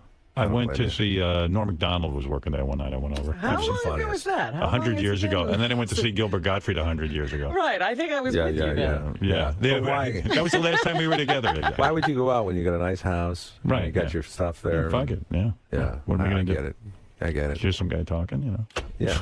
Just some guy. It goes on and on. On and on. Flowing on and on. All right, listen. Tell me the name of that book again, one more time. See, I can't remember lines. Mind over body. Mind-body connection. Yeah. All right. By Deepak. Dr. John. I got it. Deepak. Chopra. I got it. You're low. Just keep pissing and you'll be fine. That was some good band. No, seriously, frequent urination is one of the things. It's a thing. I know it's a thing. It's also a sign of many of them. It's also a sign of diabetes. Yeah, but you don't have that. I used to eat a lot of sugar. And you're fine. I stopped 3 weeks ago because I thought I went to the doctor. I said I gotta have diabetes. I'm eating all the time, but no diabetes. Because all the diabetes. You have this syndrome that he talks about. Yeah, diabetic peeing is all day long, You have not PMS. just at night. You have stress. You have stress. Good to see you. Good to see you, Robert. Thank you for coming Is it stress in. related? Yep. Everything's stressful. Look at me. You can see I look like a doctor. I like you asking me like, yes. And your photography, very good. Well, he asked the makeup artist about adoption. He always goes to the expert. I listen to anybody. Gary's saying diabetes all day. There's two guys in the office that are diabetic, and when you said that, they look at each other and they go, diabetes. No, he doesn't. I'm telling you, I this have is my blood check. This is the same as your back pain. And Well, you my stop back's not- running and your back's fine, but you should be able to run and not have back pain. Yeah, but you can't run forever because your knees are going to eventually. My knees are fine. Robbie, you're tall. Yeah, our knees are fine. We read Dr. Sardo. Kevin, a visit with Dr. Howard. I mean, he's going to solve all your problems right there. I mean, Well, he's talked to a lot of people. I understand that. I know that people that have experienced and he's talked to a lot of people. So I figure why not try to pry some of that information from him. so you're actually going to heed his advice and go pick up Dr. Sarno's book and. Yeah, I'll pick it up. I probably won't read it, but I'll look at it and I'll keep paying all night. I have the same problem, so I feel your Do you pain. really? I get You're up a lot at younger than me. least once or twice. It's horrible. Well, you have a little blockage. You should check that out. Yeah, I you think should I go more than once or twice. Kevin, you guys talked a lot about different forms of comedy that you've been involved with, SNL, Weeds, also some of the comedians that you both love. What makes Howard so great at his particular form of comedy and in his craft? I think his honesty probably is the biggest. I wish I could be as honest as he was. But, he's not afraid to talk about anything. And he's, as a listener, you know everything about him. And that's what draws you in and keeps you there. I think so. I think that's part of it. I think that, because he's so good at what he does, he's probably the best interviewer I've ever worked with. And you guys were in there that was a marathon. I mean, you were in there for well over an hour. Yeah. I've never had sex that long. And neither is Howard, that's for sure. All right, man. Good luck with your stand-up, and thank you. See you again soon. Thank you very much. Had a good time.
This is the best of the wrap-up show. A recap and behind-the-scenes look with John Hyde and Gary Dell'Abate.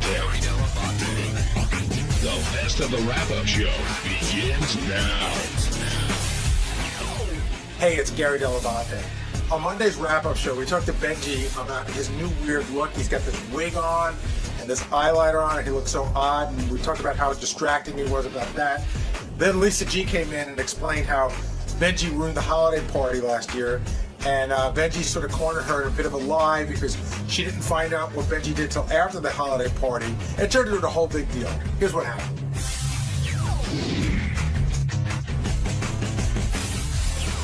Benji's getting a mini intervention right now. From? Who's intervening? Sort of everybody. It was like Howard stopped by on his way to say, Benji really, it looks a little odd. And Benji goes, really does it? And then Fred started, I even said to Benji, I said, Benji, forget about the hair, forget about everything else. I go, the eyeliner, just, if I didn't know you and I saw you walking down the hall, I would go, who's the weird guy with the eyeliner? And so we were, and Benji was sort of seemed more receptive to taking the constructive criticism. And the last thing I heard was Fred say something like, well, if you're going to go the Halloween costume route, maybe you should talk to the guy that does Richard Christie's makeup. I understand that Benji enjoys the attention, and I understand that he's trying to please Elisa, but I think it's reached the point where everybody is just tired of it. You agree? Well, I mean, I wasn't buying into it from the beginning, but I do. It's reached a point where it's an enormous distraction. I'll tell you exactly where it was a distraction. I was pitching Howard to something during a break, and Howard turned to his left and then became riveted with looking at Benji, and it stole like 30 seconds of my 2 minutes to pitch because he had to get him into the Benji vortex again. Well, even in the beginning of the show, I mean, Howard was clearly distracted by him, thought about kicking him out. You saw when he walked in, John, yeah, right? My back was to it. I just saw you guys react to him. What happened was I reacted to it, and Howard goes, what? And usually, with something, if it were more subtle, I'd slip Howard a note, Benji's got a wig on or whatever. But it was so in your face that it was impossible to ignore. And then Benji's like, what? Then we just went back to our meeting, and knowing that Howard's going to come on, you couldn't. It would have been impossible to not address. I heard you had a little bit of an intervention after the show. Yeah. Well, I think Howard came up. I think he just, we were just talking about it, and he told me he sincerely doesn't think it looks good. I know it's startling when you first see me with this hair, but I thought I think it looks better. I understand it's startling, but I thought it looked better, and it was but maybe it doesn't. Benji, what's going on, by the way? Look up for a second. Somebody had said to the other day, is that a hickey on your neck? I get them so easy because I have very sensitive skin. Because somebody said they saw you the other day, and they said your neck was all black and blue, like you'd been in some sort of an altercation. But as I'm looking at it now, I see it's just an enormous hickey. Yeah. You honestly think you look better? Yeah, I do. I think if you just saw me and you didn't know, like I said, this is what Gary and I were talking about after the show, actually. If you just saw me right now, I think it's a cool look. But it can better. I think I look better looking than I did, without the hair, without the beard, all that stuff. There's so many analogies, but one of them is I still need. Listen, I need to lose weight. That's not what's going on here. The weight has nothing to do with what's going on here. There's something about your look, whether I know you or not, that doesn't look real. You know what I mean? I think it's because you don't. I think it's because you've seen me before, but maybe you're. I can't. Like when Benji's, what would you say the look is that Benji's going for? Homeless? No, but what kind of look is he going for? Like a hipster, like a grungy sort of, yeah. So what Benji looks like to me, and I promise you, I'm not being a dick or saying this to insult you. Like when you see a movie, and they take people and dress them in an outfit, yes. Right. And they don't look quite real. Yeah, that's what it looks like to me. It's like there's something not real about it. I get what you mean. I think it's because so much in your mind is the way I looked before. But also the woman who did my hair said this wasn't the final fit. Like that, she came over just to tell me what about it, and she happened to have another guy's hair with her that she was fixing, and Elisa convinced her oh, just let him try it for a day to see what it looks like. So this isn't like the final fit. Yeah, but if I were going to do that and try it for a day, I think that day would be like the 2 weeks we're on vacation. Yeah, looking back, I did, like I said, I knew it was be startling. I even thought of, oh, fuck, once I got sewn in, I was like, it looks great, but it's going to startle. Maybe I should write Howard a note, but I thought, that would make, he would get angry about that. And I knew he would rip on it, but I didn't think it would have this bad of a reaction. Yeah, Howard doesn't like change. Like one time I shaved my mustache off. This was like 1990. I shaved, and then it was off for a long time. But when I first shaved it off, he's like, "Get out of here! You're annoying me. I can't look at you. What do you do?" Like, it was like a whole thing because, and that was a friggin' mustache. Yeah, but with Benji, it's been building up. It's been one thing, then the next thing, then the next thing, and then finally this put Howard, I think, a little bit over the top. But Benji, I mean, obviously, you probably don't even care what we think. What matters is what you think of what your girlfriend thinks. It's hard to believe, like, because I would take strangers' opinions more quickly because I know, it's hard to believe if someone that doesn't know the show, someone that doesn't know anything, I would believe that more than. But if I brought a stranger in, what would I ask them? Does he look normal? Well, that's a loaded four question. guys. Which one looks good? Or rank these 4 guys' looks, that kind of thing. But who are the other 3? Well, in the room right now, you're saying like you, me, John, and Ted, and Garofalo. I don't know, Benj. I don't know. I thought when you lost all the weight and before all this started, I thought you probably looked your best in a long time. Again, who cares what I think? But for whatever that's worth. But now it just seems like you're trying way too hard. You're a good-looking guy. Thank you. At the core, but now you're putting all this stuff on, and it makes you kind of, I've lost my sex appeal for you. It's not a sex appeal thing. I just see, and I could be wrong, but I just see someone like morphing you and changing you and turning you, and maybe you enjoy that. But I do. Like it's all like it's all like surface kind of thing. It's just fun, like to try different styles and things like that. I would say it's weird when you try to do something and you try it out on this gang because this gang is fucking brutal. It's the worst room in the world. And I remember I had long hair. It was back in the 80s. And you know the Van Halen video, Finish What You Started? And Alex Van Halen had slicked his hair back and tied it into ponytail. We were doing a show in LA, so I thought that was a cool look. So I did that, but I looked more like Isai Morales from La Bamba than I did like Alex Van Halen. And like when I came in, it was just an hour of, park my car, just that sort of shit. Lisa, I asked you to come down here because we were talking a little bit this morning about Benji and his look, and I figured you should talk to him face to face. Well, this is the first time I've seen him up close. You look like a homeless person.